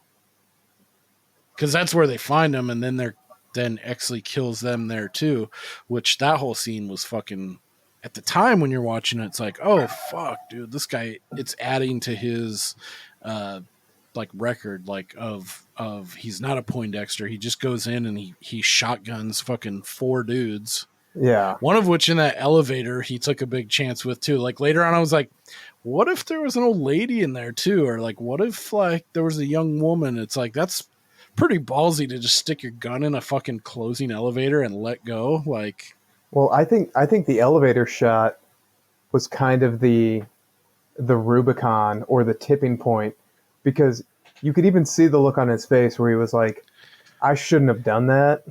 Yeah, this is not really what I'm supposed to do, but I did it because it needed to be done. So I don't know. And it's like Dudley Smith earlier asks him like point blank, he's like, are you willing to yada yada yada, like plant evidence or like rough somebody up, or and would you be willing to shoot a man in the back that you knew dead to rights was guilty in the off chance that he would get off in court or something later? And then he's like, no, of course not. He's like, I don't have to do it like you or my dad did, whatever, like but yeah, in that scene it's like, yeah, you just did it, man. Like, yeah, because sometimes it needs to be done. Well, in this case it didn't, and they were wrong. Correct. So you are correct. But I tend to be more on that side too. Like, I don't know if I want to go down this moral road, but I mean, because it's all subjective when you say like, if you knew, right? Like you knew for sure this person did it, then yeah, fucking kill them. Fuck them. Like if you knew this person just cut someone's head off, kill them. Yes, do that. But it's like, how can you ever know? You're never in anyone else's viewfinder, Like how do you know dead to rights? That's where I kind of like in my mind's eye. But Well, yeah, and I mean, we've get talked it. about extensively people who've been wrongly accused of stuff. So, Right. yeah, I mean, you shouldn't. Yeah, that statistic you gave me, I was like, Jesus fucking Christ, man. Like all the, what was it, like the wrongfully convicted, they find out later after they've gone through the death penalty rigmarole. Yeah, that's on the Yeah. MURDA Part 2, Florida wrongful convictions, and these are death row convictions.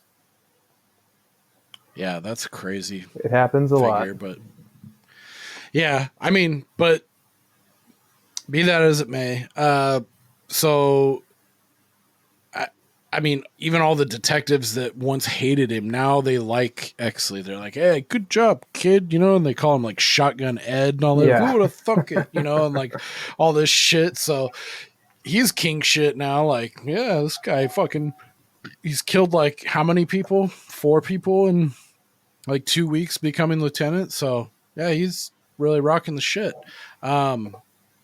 And then we kind of go on a side story of like Russell Crowe, Kim Basinger, their relationship, yada yada yada. And then I think that kind of adds it's maybe it's meant to soften Russell Crowe up, like, because it shows him he starts having a crisis of confidence, like being the muscle, and that's all. I mean, we skimmed over this, but the Captain Dudley Smith recognizes this trait in Russell Crowe's character as well, and he's like, yeah, he's this guy's muscle and just fuck people up and like the shit that I'm doing on the side. But later on, as the film progresses, Russell Crowe becomes aware of this, and like he's like, you know, he has that scene in the Victory Motel where he puts water on his face, and he's like he's having a fucking crisis, you know, like thinking about, you know, am I just like an attack dog, or, and I think he talks to Kim Basinger too. He's like, I know there's something wrong with the Night Owl. It's like, if I could actually work cases and be given the chance, like I can do it, you know, like I'm not just a fucking pit bull on a leash kind of thing. But Yeah. So then this is where the film kind of starts to morph into like Guy Pearce, so Exley and Bud White, they kind of have something going on, and then Jack Vincennes too. He's doing a side deal with like Danny DeVito. Like he's getting leads on people, popping them, and then putting them in the tabloids. He makes money off of it.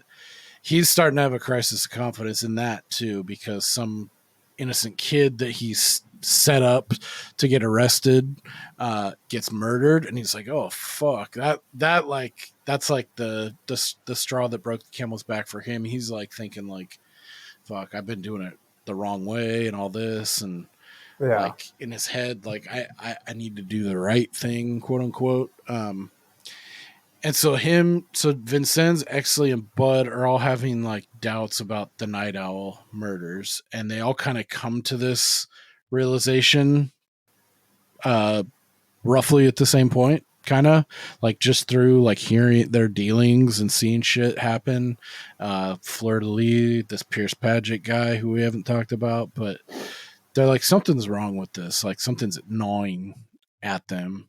And once they start digging further into it, they come to realize that who's really behind this is not who they say it is. They don't know that it's Dudley Smith yet, but this brings us up to the point where Kevin Spacey's character, Jack Vincennes, is getting really close to the truth, and he doesn't know how far it's going. And so his first thought is to go to his captain, Dudley Smith's house at midnight, because he's got a hot lead on something. Correct me if I'm wrong or if I'm glossing anything here. Well, the only thing I would add prior is Exley telling Vincennes. Yes, that's important. They're just having like a chat, I think, and he's like, is anything bothering you about the Night Owl? Like what, it seems too perfect kind of thing. I think he started getting an inkling too, because the girl that he saved, he was like, the killers left you at midnight, right? Because it had to fit into the timeline of when the Night Owl murders occurred. And at first she was like, yeah, it was them. And then later on, he's like wheeling her out of the hospital. She's like, yeah, I don't know when they left. And then she had kind of owns up to it. Like, who's gonna believe some Mexican girl from Boyle Heights fucking this and that? She's like, I did what I had to do to get justice for the people who fucked me over. And I think that's when Exley is telling Vincennes about his dad a little bit, and when he gets killed, and that's when he says, or when he reveals the name Rollo Tomasi, and Vincennes is like, the fuck is that? Like, who's that? It was supposed to be about justice. Then somewhere along the way, I lost sight of that. Why'd you become a cop? I don't remember. I really bought that whole. I love that whole scene. Like, scene. Like, he's broken as fuck, and he's like, yeah, I don't fucking know. Like, I don't know why I became a cop. I don't know what I'm doing.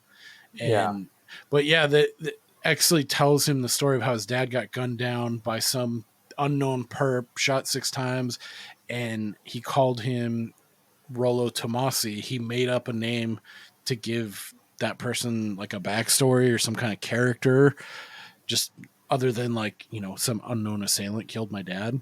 So he thought of it in his head. He's like, the guy who killed my dad, Rollo Tomasi. And he's like, that's why I became a cop, because I wanted to fight for justice and the guy, like, to get the guy who got away, you know, like. Yeah, because Rollo Tomasi is more than just a name. It's like representative. It's an idea of the guy who gets away, you know, the guy who escapes justice. Right.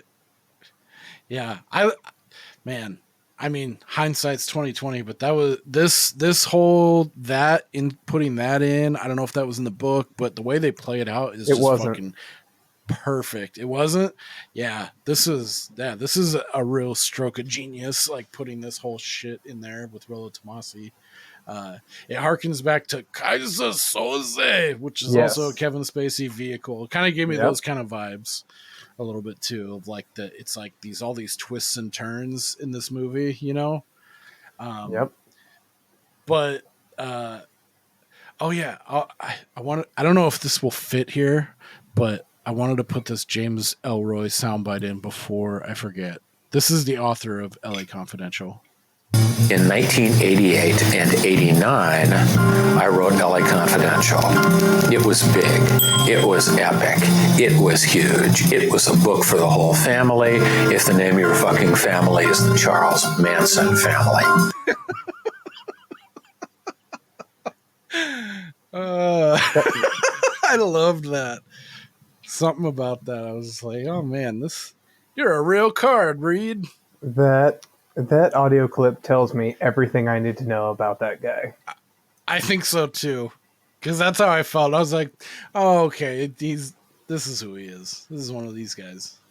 If your fucking family was the Charles Manson family. Okay. He kind of looks like one of our former coworkers, Matt. If you can imagine him, like 30 years older with just like a cop stash. That's a deep look pull. it up. Maybe lighter skin tone, but anyway. So where I last cut you off, you were talking about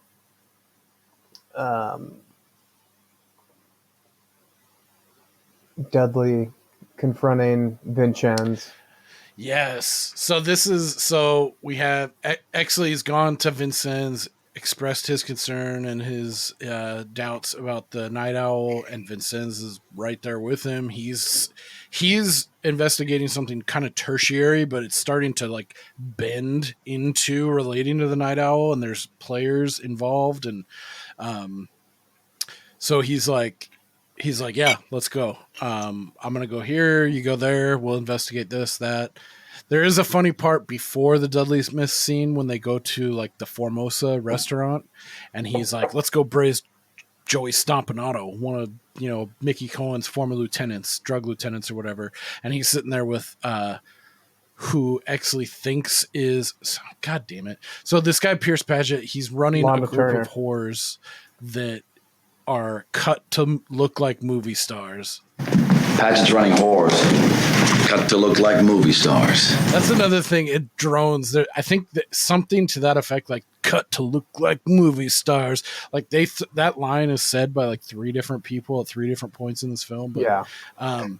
That's what he does. So like there's like I got my Veronica Lake is played by Kim Basinger, Yep. who is Lynn Bracken, who is like, these are stand-in prostitutes, like primo tail, as Danny DeVito says, to look like movie stars. So that's the cachet. That's the X factor for this guy. He's a pimp. This Pierce Paget guy, that's what he is. Just very high class pimp, I guess. So Vincennes and actually go into the Formosa. There's Joey Stompanato with who actually thinks is one of these whores cut to look like movie stars, Lana Turner, and he's talking real tough with her, like, "Hey, sit down, babe, and like I'll take you downtown and like shut up and shit like this." And he calls her a whore, like you're just like a whore that looks like Lana Turner or something like that. And Kevin Spacey's like, "She is Lana Turner." He's like, "What?" And then she throws the fucking water in his face. And this is like one of the few levity moments that you buy, because then they go out to the car and they don't say anything. And fucking X has got water in his face. He's just been embarrassed. And fucking Kevin Spacey's got this shit-eating grin and he just kind of chuckles. And then they have a little chuckle, So that like adds to their like teamwork, like fucking buddy cop movie. Like, okay, it's you and me. We're going to figure this fucking thing out. I like that scene a lot. But anyway, they're like, okay, let's fucking split up. I'm going to go to the frolic room. You go fucking here, whatever. And he's like, yeah, I'm going to go hit up Captain Smith and see what he thinks on this. Which, I don't know, man. Between this scene and the interrogation scene, I don't know which I like more. And I don't think it's a fair comparison. But this scene is the one that fucking just really like, oh, gut punched me. So as we know, Vincennes getting really close to the truth. He goes to his captain, top dog, like thinking like what would you do? You'd go to your mentor, you're like, whoever, for like, hey, what do you think of this? And like try and get their notes and their take. And you come to find out Dudley Smith he's in on this shit. And he fucking cannot stop calling everyone boyo, which I don't like. What is that? I don't like it either. I'm almost positive it's an Irish thing, so I don't want to denigrate the Irish, but and there were a lot of immigrants during this time, and he's got a weird accent too that kind of floats in and out. This Dudley Smith character, like, have you got a valediction, boyo? Like that kind of cadence to him. It seems forced. Yeah, later on totally. In the movie. I don't know if this guy's British either. I want to say he is. He was in Babe, like That'll Do Pig, all that shit. I think he's Irish. Okay. Well, fuck me. Yeah, he calls everyone boyo, which I don't know what that means, like dude in Irish, but anyway, so yeah, he goes to Smith, and Smith, as you find out very quickly, he's in on this shit, and he's like making a cup of tea. They're talking about the case and blah, blah, blah, blah, blah. And then he spins around with his fucking 1911 and just puts one shot right center mass of Vincennes. And he's like, oh, fuck. Did you see that coming at all? Yeah, I kind of did. When he asked him, like, who have you talked to about this? He's like, yeah, that I wish they wouldn't have said that. When I was 8th grade, Jim, watching this, totally didn't pick up on any of that. I was like, oh shit! This time, like, obviously I know it's coming, but yeah, I'd be curious to wonder if I watched this later in life, if I would have picked up. But it does seem that is kind of like setting the table. That I think have you told anyone about this? Who else have you talked about this, boyo? Yeah.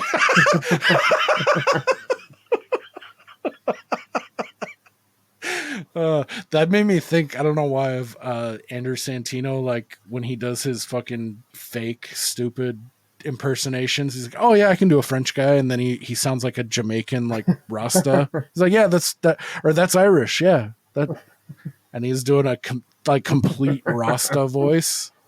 Anyway, yeah, I don't think I've heard you do many like different language accents before. That's pretty funny. I gotta look up what boyo means now too. That'd be a good colloquialism. Yeah, so our guy Vincennes gets fucking blasted, and I like how it's very cryptic too now because I keyed in on it. I watched this movie a couple times, and this part I rewound a couple times, and right when he shoots him, the way Dudley Smith kind of just looks at and examines him, and then kind of just like leans in. Like, it's ice cold. And he's like, have you valediction, boyo? Like, yeah, dude, he's like a fucking serial killer. It's so creepy. But then we're hit with... Dude, it's evil. Gave me chills. Yeah. Yeah. But, and it's like a 1-2 punch. This scene is so good when it's like he shot and it's like, oh, fuck. And then... Tomasi. He hits him with that. He's like, have you got a valediction, boyo? Like, oh, fuck you, you know? I just fucking killed you. You can't do shit about it. And then he hits him with the fucking Rollo Tomasi. And you already know what that means because they just set it up right before. Yeah. And then so you're like, yes, that's coming. Did you also think that at any point Dudley killed Exley's dad? I did. Even when I was a kid, I was like, he was Rollo Tomasi the whole time. Like, yeah, he fucking killed his dad too. Like, he was the dude behind it. Okay. Because he must have, like... stumbled across something he shouldn't have seen. Yeah.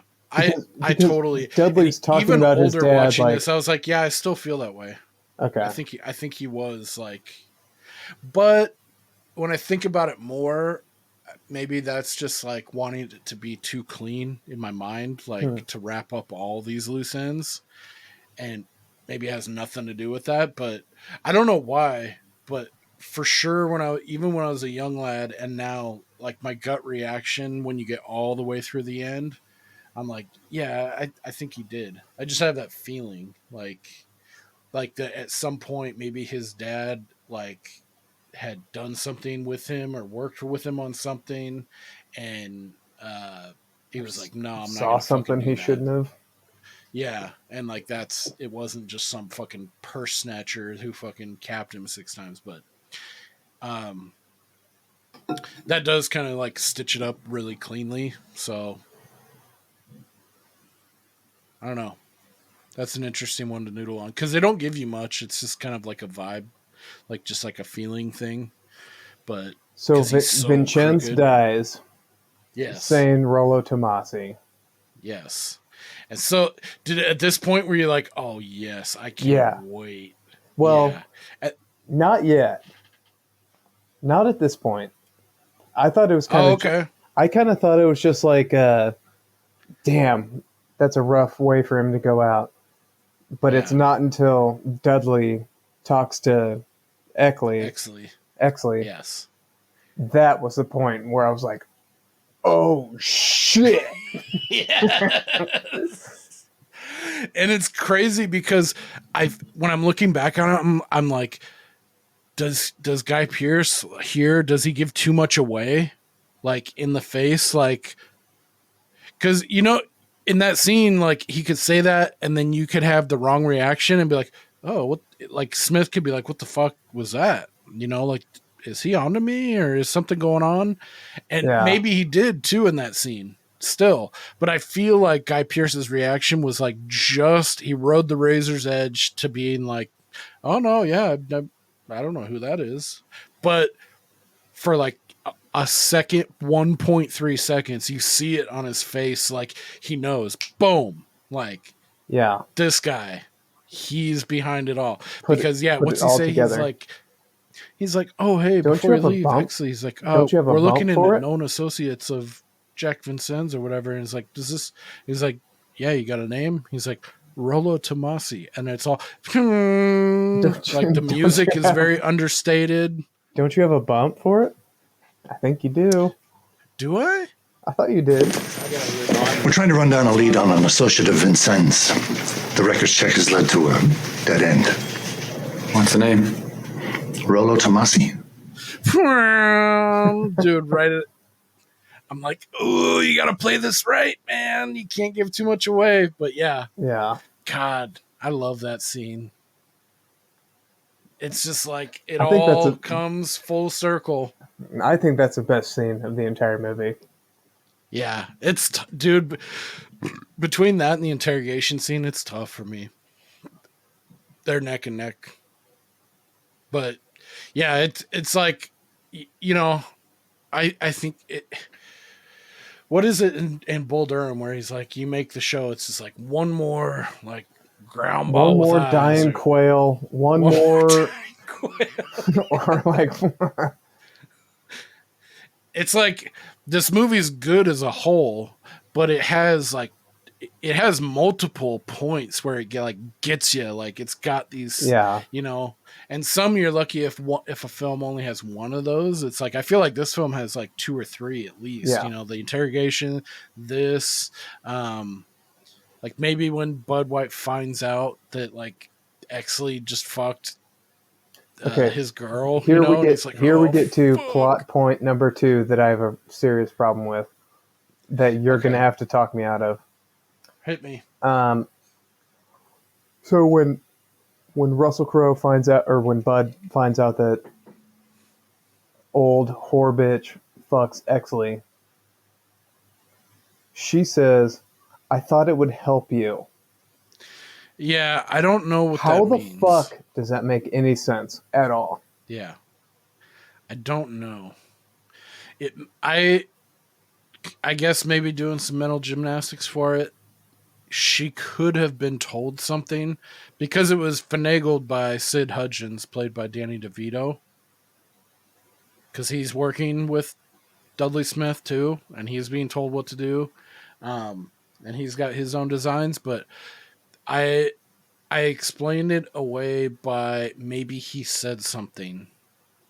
I can't even think of what, but maybe something that he told her, like, by doing this will happen and it'll be beneficial. But I don't know. I mean, I kind of agree. Like, even this time when I was watching, I was like, okay, what is that?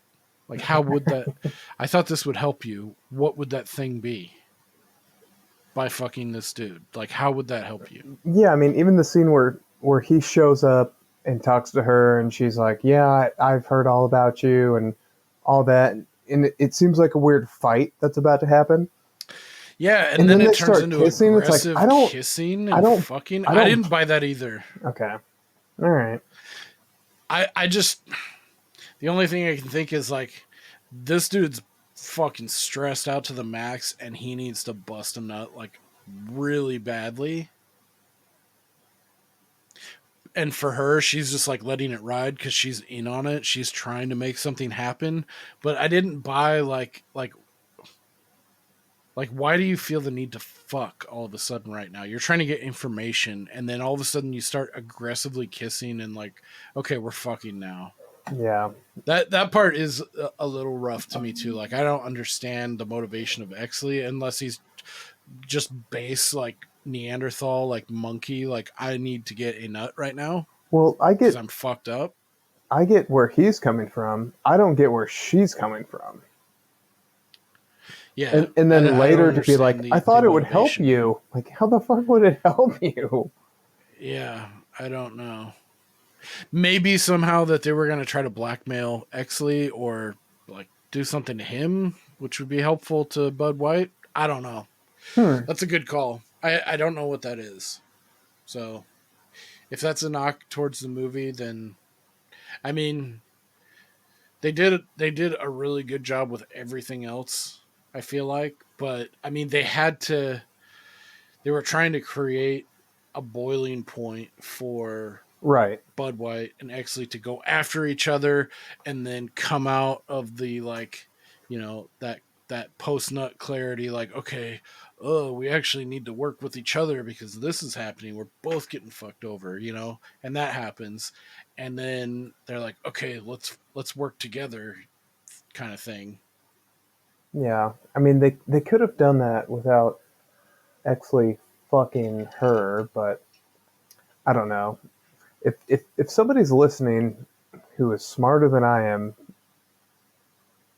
I would love an explanation. Yeah, why would Kim Basinger think, what would be a reason that this would be a good idea to fuck her? It seems like her main now is Russell Crowe. Yeah. To fuck his arch rival. For free. For free. For free.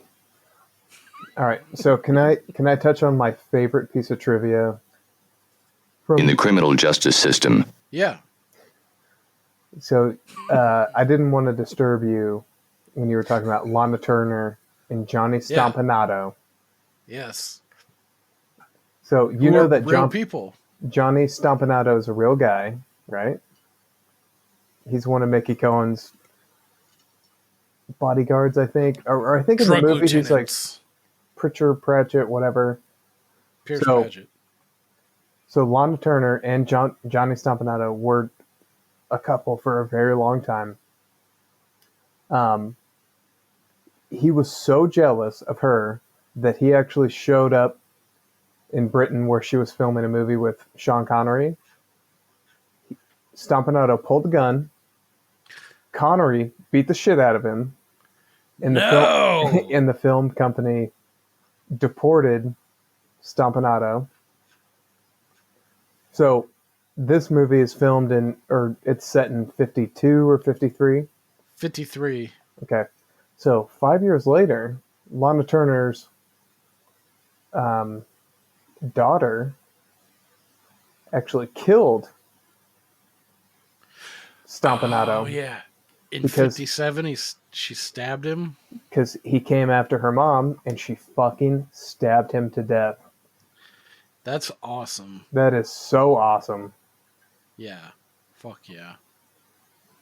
Good for her. One other tiny piece of trivia is that the cop at the end of the movie who congratulates Exley, Daryl Gates. Who's that? Daryl Gates. Isn't he the chief, like the head old guy, silver hair, kind of looks like Mike Pence? Yes. So yes. Who's that? Daryl Gates. It's kind of a long story, but Daryl Gates is kind of the pioneer of like the militarized police. In real life, that guy is? Yes, he's a real Daryl Gates. Wow. Like the LAPD, like the people that would drive like a fucking SWAT team truck through a house for crack. Yeah, like those crazy, like tank-like looking, like fucking APC shits. I just assumed a lot of people would know who Daryl Gates is. If you ever listen to Ice Cube's "Fuck the Police," he talks about Daryl Gates. Oh shit! And that's the real guy in this movie. That's fucking crazy. Yeah, pretty. Damn, I never would have guessed it because he plays pretty subdued in this film. Like he's like, yeah, we need forthright, trusting, clean-cut men to represent the LAPD. Like he doesn't. That's wild. Well, I think it's just the guy at the very end when Exley gets his extra medal. Yeah. But, maybe I'm confusing him with. I think I'm probably confusing him, but still, that's crazy that he's in this movie. Nuts. Since we're on the trivia and we're almost in here towards the end of the flick here, I have a quick aside by one of the most interesting names that I've seen in the cast list. So you probably didn't notice this, but the actress's name is Precious Chong. And she was the woman at the very beginning on Christmas night that's getting beat by that dude. That Bud White. We open up on him beating up the wife beater and chaining him up. And then he's like, hey, you got somewhere to go. The redhead, right? Gives him the wallet. And it's like, excuse me, Merry Christmas, ma'am. That basic white bread, just white woman. Yeah. Her name is Precious Chong in real life. So she is, can you guess who she is? No. She is none other than the daughter of Tommy Chong of Cheech and Chong fame. Huh. So, and I didn't even realize this. I never realized. I thought Tommy Chong, even though with his name being Chong, like you would think like, oh yeah, he's probably like Asian, Southeast Asian or something. I always thought he was Mexican, like with Cheech Marin, like because of his like, yeah, man, like that whole vibe of him. But I guess his dad immigrated in like the 1920s from China, and his mom is Canadian, so he's half Chinese, half Canadian, and he's a naturalized Canadian citizen. Or naturalized U.S. citizen. He was born in Canada. So he explained, so that's his daughter. Him and his wife, Shelby, who is a white woman, they were huge fans of this soul singer in like the 50s or something, or 60s, Precious. And so they named her after that soul singer, Precious. Her full name is Precious Shelby, after her mom, Lorna Flacina Chong. Tommy Chong and his wife Shelby were huge fans of the soul singer Precious Wilson, who was a family friend of the Chongs, and she herself is Precious Chong's fairy godmother. How fun. How fun indeed. I thought that blew my fucking cap back. I was like, dude, because I remember this time watching it, I was watching through the credits, and it was like, you know, somebody Precious Chong, and I was like, that's a fun name. And then I was trolling through, like, I was researching this movie, and I found some trivia, and it's like, oh yeah, by the way, Precious Chong is Tommy Chong's daughter. And then I went down that fucking rabbit hole, and like, I was like, dude, that's nuts. And Tommy Chong's still kicking. He's like 82 or like 83. Like, he's done a lot of shit in Hollywood. Like, crazy, a lot of shit I didn't know about, which was really interesting, but tertiary to this. So yeah, Precious Chong. And she's like the whitest woman I've ever seen. Like, you would never guess that's who she was. She looks like her name should be like Betty Smith. Or Isn't like, she you know, a redhead? Oh no. Yeah, I want to say so. Something like that. She just had like a 50s, like just like beehive kind of thing. Just like she looked like Mary Tyler Moore. Like, just completely generic, like white, like American 1950s housewife is what she looked like. But one other tiny plot point I'll take issue with is when they arranged to have Eckley and White come to the motel as an ambush. Mm-hmm. If you're arranging an ambush, you should probably get there before the people you're going there to kill. Yeah, that'd be a good idea. Because they get there early and decide, hey, something weird's going on. Guess we should figure it out before the people who are trying to kill us get here. Yeah. Don't ever try to fucking bribe me or threaten me. So, what'd you think of this end scene, though? Oh, I loved it. It was awesome. Yeah, super awesome.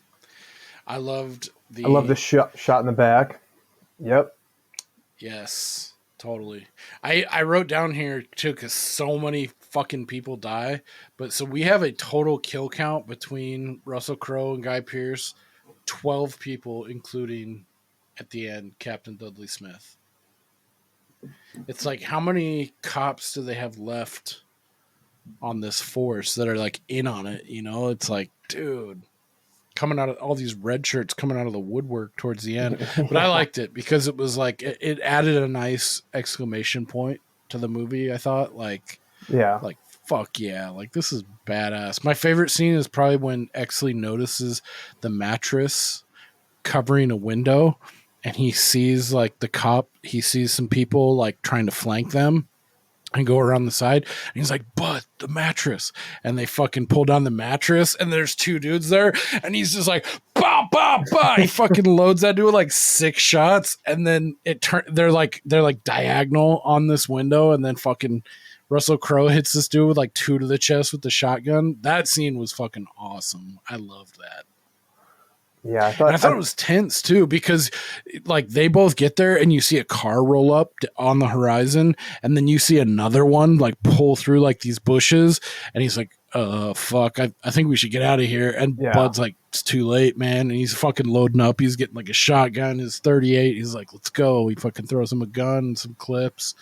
And then it's like last stand at the Alamo. Like, it's like, okay, we got to fucking hunker down and shoot our way out of this, basically. Yeah. Yeah, I thought Exley was going to bitch out when Dudley was like, I can make you whatever boil, whatever. Let me do the talking, boyo. And then he just blasts him like, fuck yeah.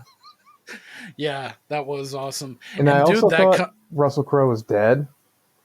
I did too, man. And I kind of wish they would have left him dead, because I feel like, I guess in hindsight, this fucking at the very end feels a little hokey and kind of Hollywoody, like, oh, it's a happy ending, you know, like, yeah. But if you pull back, it's really not a happy ending, like all the shit that's happened. But I mean, he took like a lot of shots to like vital organs. Like, he probably shouldn't have survived that, but yeah, whatever. Well, I enjoyed the ride enough to where that didn't bother me. So yeah, same here.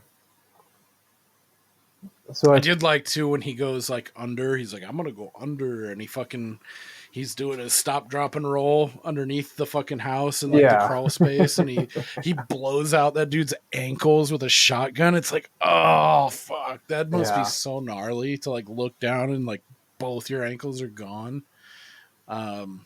Yeah, I liked how they like. I feel like some flicks like this could kind of like fall flat, because you hit like you're at the 2/3, 3/4 mark. You hit that point where like Dudley Smith, he shoots Vincennes. You're like, oh shit, Rollo Tomasi, that, and then it kind of lulls a little bit, and then we come back up at this ending with this fucking ending with this shootout. You know, I feel like they could have fumbled the ending for sure. Yep, I thought the same thing. All right. Sweet. So I've got two reviews, if that's okay. Yeah, let's do it. One is just a seemingly senile old woman named Judy. 1 out of 5 stars. She says, I thought I was purchasing a DVD.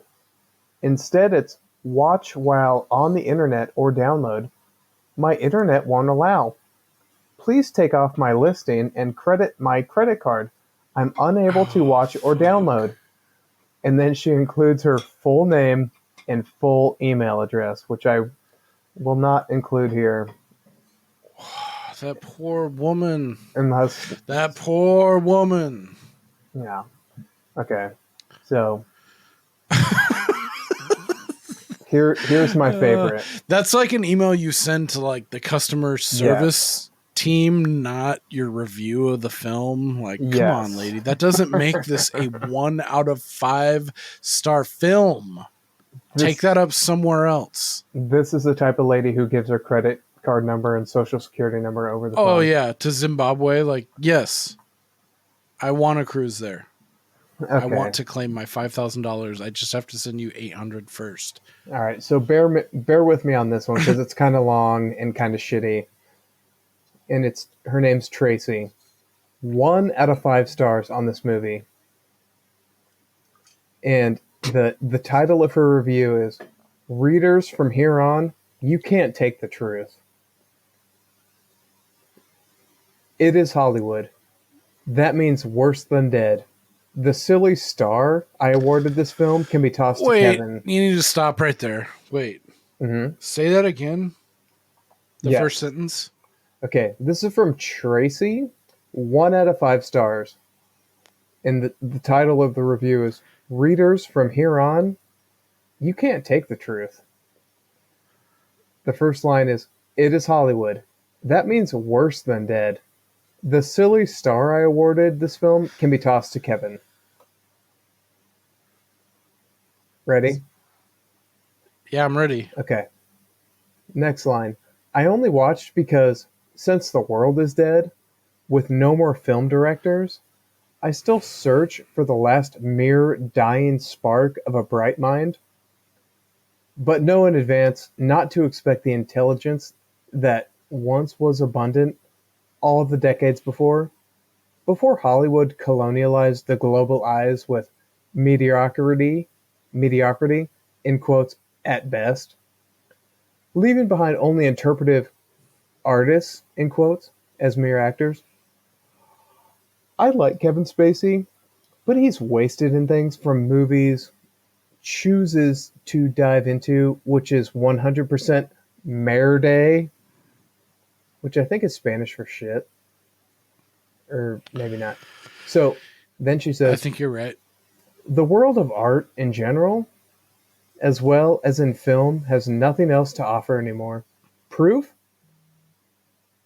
No one reading this has taken the trouble to see Kevin in his best moments live on stage in NYC, such as when he was the young lead on stage in The Iceman Cometh by O'Neill, a great playwright, the likes of which cannot surface again.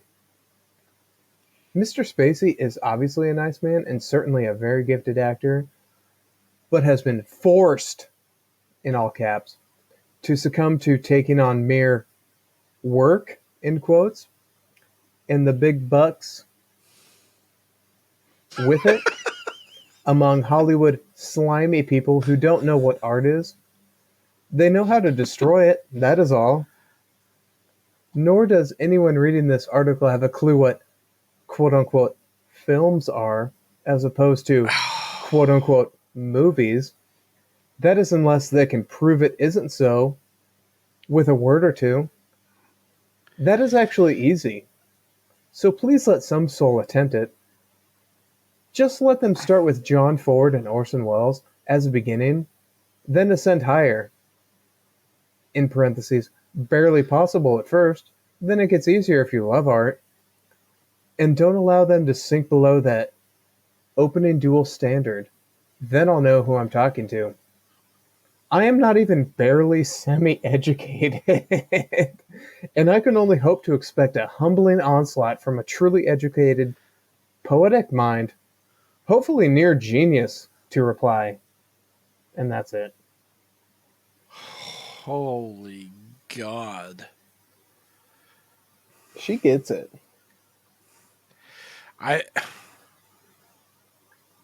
I would say she needs therapy, but she sounds like she's already in therapy or sees a psychiatrist twice a week, thrice a week.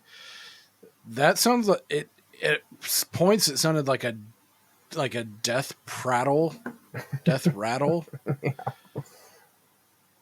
And a diatribe against Kevin Spacey and like musings of an idiot that knows like way Fuck too all. many $20 words but zero substance. Yeah. I felt like I was gonna have a stroke 1/3 the way through that. Sorry, it was pretty long. It got worse. Fuck. I pictured in that scene, like from Half Baked, like Janine Garofalo's character. Yeah. She's like in that weird room, like Yeah. she's like living in an attic in like a church, and she's like, I need Buddha, I need Christ. Yeah. I have killed. I have helped kill. Like someone like that, like slam poetry, like serial killer. Yeah.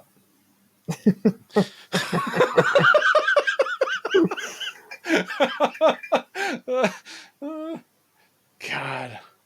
See, that's the thing is I get, now that I'm almost 40, hearing that, I feel horrified of that person in the world. Like, that sounds like an active shooter to me. I'm a man. I'm 40. That was intense. That was really intense. That's a lot to Yeah. unpack there. Sorry that was so long.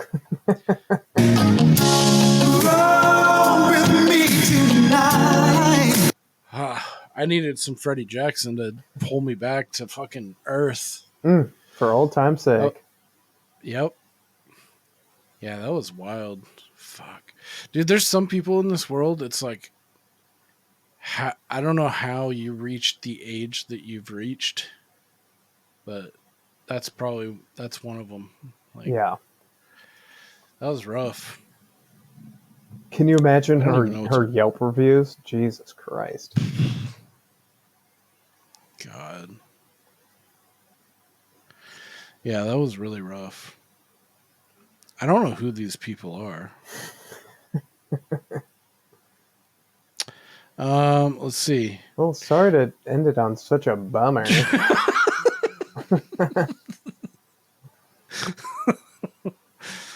Yeah, that was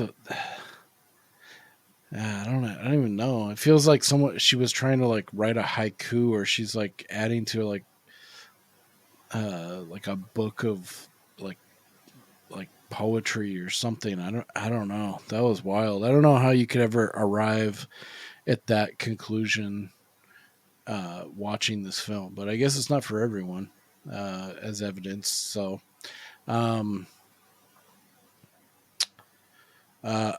here's a fun. I have one fun anecdote that I'll leave us with for this flick. So, and going back to the Russell Crowe and Guy Pearce both being from Oz, I don't think they like that. Have you ever heard it called, like, Australia called Oz, just OZ, like the land of Oz? Yeah. Like Aussie, blah, blah, blah. Oh, we're going back to Oz. Anyway, a couple Australians, they are. So according to Guy Pearce on the DVD commentary, he attended a James Ellroy one-man show in his native Melbourne, Australia, while the film was in pre-production. Pearce notes that during a Q&A session following Ellroy's performance, an audience member asked if any of Ellroy's books would ever be adapted into film. Ellroy replied that not only was LA Confidential in pre-production, but two Australian natives, Guy Pearce and Russell Crowe, were cast in the film. The audience erupted into laughter, thinking that Ellroy was playing a wry joke on the audience by randomly naming two local actors and claiming they were cast in a big-budget Hollywood film. Pearce, who was sitting in the audience, was mortified. It was only a year later that the audience learned that Ellroy was in fact telling the truth. How fun. That is fun.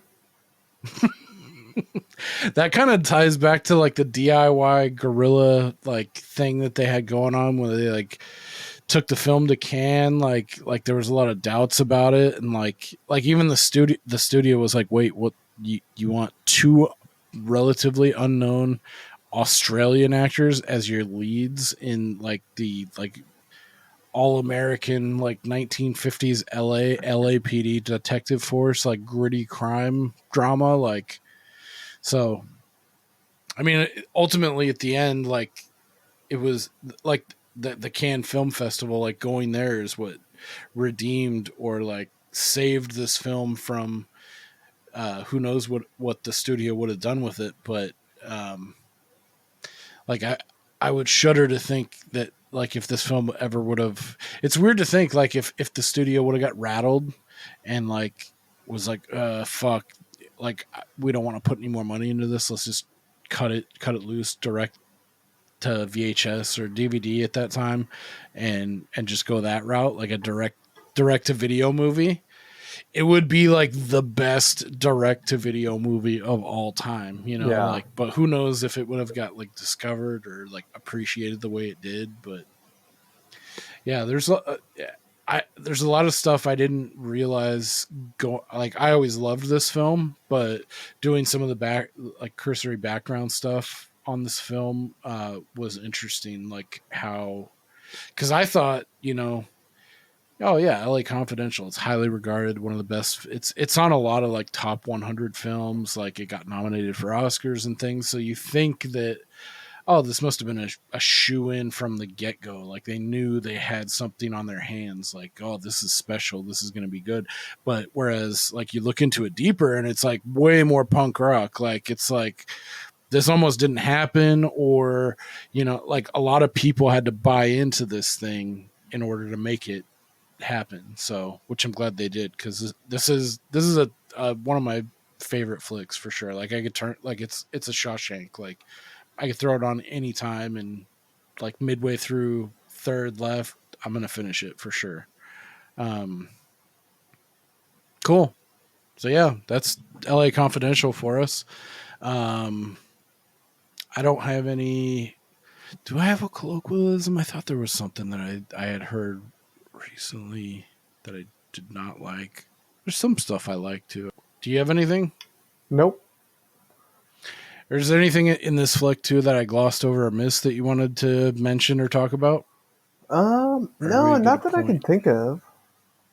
I guess the only thing that I would end with again is Perry Mason. Like, if you're into like Chinatown, or if you like this flick, like gritty, kind of like seedy underbelly of LA 1930s, 40s, 50s era kind of stuff, Perry Mason will definitely satisfy that itch. And it's on HBO right now. They just released the second season's completely done, so yeah, you could binge that if you wanted to. It's fucking super awesome. Matthew Rhys is great in it. Yeah, I would say check that out, because now I'm like, fuck, there's nothing else really like that I've found, like between Chinatown, this and Perry Mason. There, it's like the next thing I would think of is jumps way into the future, like Blade Runner-esque, you know, kind of stuff. Like, it's got that hard-boiled, like, film noir thing going on. Blade Runner sucks, so. Well, we can't all be winners. I did just rewatched, I've seen it before, the dad from Friends, Elliot Gould. Yeah. He's in a film called The Long Goodbye, and so we're in like 70s, late 70s LA, Hollywood, and he plays same kind of like antithesis kind of to Jack Nicholson. Like, he's like a broken, like downtrodden PI, and he stumbles into like this weird fucking thing, this case, and he's like on it, you know. He has cats. He loves his cats very dearly. I think you'd like it, actually. You had me at it has like a weird Ernest Hemingway kind of character in it that's like, it's a weird kind of vibe, but it's really good. He plays like it's supposed to be like a Philip Marlowe kind of like 50s like dude who smokes cigarettes, PI, anti-hero kind of thing. It's a lot of fun. I guess maybe Columbo would scratch that itch a little bit. If you've never gotten into Columbo is pretty fun with Peter Falk. It's really good. Nope, never seen it. I got into it late in life. I think it was really big in like the late 70s, early 80s. Peter Falk, who I wonder who you would remember him from. I think Peter Falk is that the grandpa from Princess Bride? Yes, I was just gonna say that. Yeah, so that's who he is. So imagine him as like a fucking like kind of like a schmuck-ish, lowly kind of PI in San Francisco, like, and it was a TV show, and like it's really good though. It's really entertaining. His like tagline is like at the end when he's like trying to figure everything out, he's like, just one more thing. That's his thing. And then he's like, but what about the girl and the fucking and he ties it up all together, you know, this like weird web of shit. But it's I'm probably I'm not doing it justice, but Columbo is a lot of fun. It's something that I was, Columbo, get the fuck out of here. It's old people shit. You know, it's a lot of fun. As you wish. Right. So, okay, cool. So that'll do it for LA Confidential.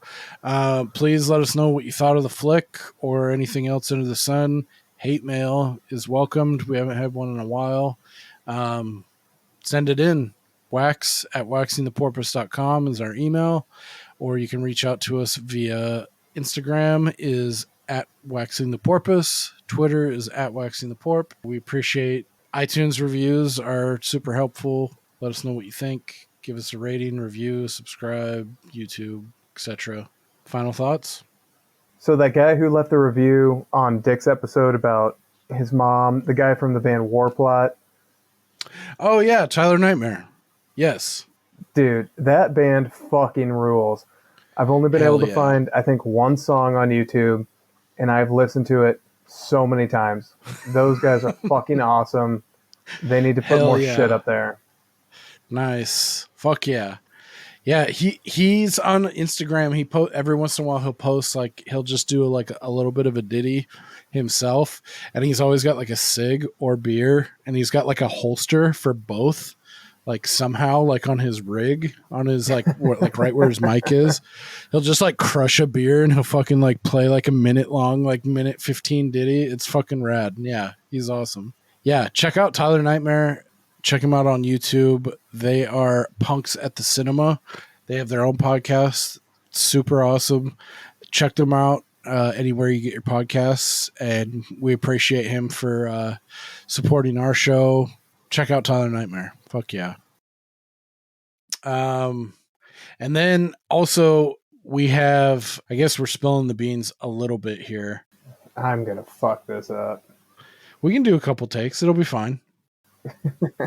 So I just wanted to give a quick shout out to, or not quick, I wanted to give a proper shout out to our friends at A Cut Above Horror Review. They are upcoming on their 100th episode, which is a huge achievement, and they've cashed it in 2 years. So they're out there super consistent, pumping one episode a week for your ear holes to check out. So they've just been killing it lately. They just had Cinema Villains on, which was a lot of fun for Dead Alive, Brain Dead, if you will. Peter Jackson, The Frighteners. I love you, Hyderberg. So, yeah, they're coming up on their 100th episode, and we just wanted to give them some love. They've had us on in the past, and they're just great people that we really enjoy. Yeah, these guys fucking rule. For my Captain John's dulcet tones and affinity for He-Man and social commentary. I'll get you, He-Man!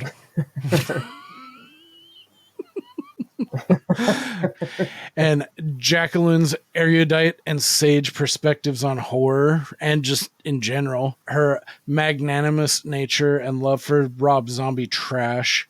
And last but not least, Hyderberg's New York attitude he wears on his sleeve. Here.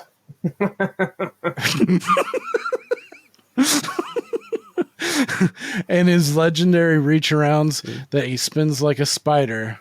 This triumvirate, there's just a great group, a melange, if you will.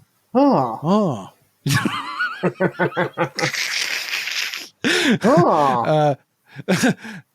There's just a really great group of people we're glad to call our friends, and we love you guys. We wish you the best health, happiness, and here's to 100 more episodes and beyond. Bang. Sweet. Bangarang. What did you score on your marksmanship evaluation? 70. 40. 40. Dude, I was thinking about that clip earlier today. It's so good. Yeah. I can't wait till we get into No Time to Die, because Spectre's a real fucking sea biscuit. Jesus. And then I feel like No Time to Die brings it back. So we'll see if you agree. I don't know. I'm kind of 50-50 on it, but we will update our score here real quick, because we obviously you liked this film, so we can mark this in our corner, and we'll look ahead to next week. I think we'll have Chris coming back on. Thank God. Not to bash on you. I'm glad we haven't done just a solo dolo, you and me, in quite a while, actually. Just the boys. Fucking Basic Instincts or Murdoch. Or no, even that one we had Nate on. We haven't had one in a fucking cool minute. So, yeah, this is cool to do a you and me flick. We did LA Confidential, what's that bring us to? We were sitting at 85.4 approval rate. Now we're at 85.7. Dealing. All right.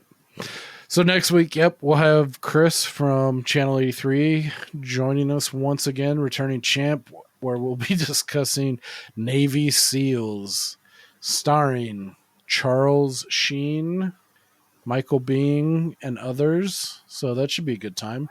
That is available He also on has a HBO new Max. pod coming out, right? He does, and I was gonna fucking pump it and play his trailer for it and include it here, but I guess it's not coming out till like sometime in July, so we'll let that simmer a little bit. But yeah, I think, what is it called? Mount Molehill. Mount Molehill sounds awesome. Chris is a fucking man. He said no, but fuck it, we'll do it live. I mean, it's out there. You can look for it. So, yeah, he's doing Mount Molehill. It sounds really awesome. Yeah, I can't wait for it to come out. So, his entire backlog, check out Channel 83 too. Just go to channel83.com. I'm probably butchering that. I'll have to fix it in post, but he's got a huge backlog of stuff that he did solo that's really awesome too. But yeah, he has a new pod coming out. So I think once we get like later into June, we'll include his trailer with his blessing into, like, we'll either append one of our shows or at the beginning, because yeah, it sounds fucking rad ass. I can't wait for it. Let's do it without his blessing. Fuck it. Okay. I'm fine with that. So long as he'll continue to come back on our show. Yeah, Navy SEALs, strap in next week. Hijinks will ensue. Should be fun. Thanks for joining us. And in case we don't see you, good afternoon, good morning, and good evening night. And good night. I fucked that stupid up real fuck. bad. Yep. I'm holding it together a lot better than I thought I would at this point. That's for sure. Have you a valediction?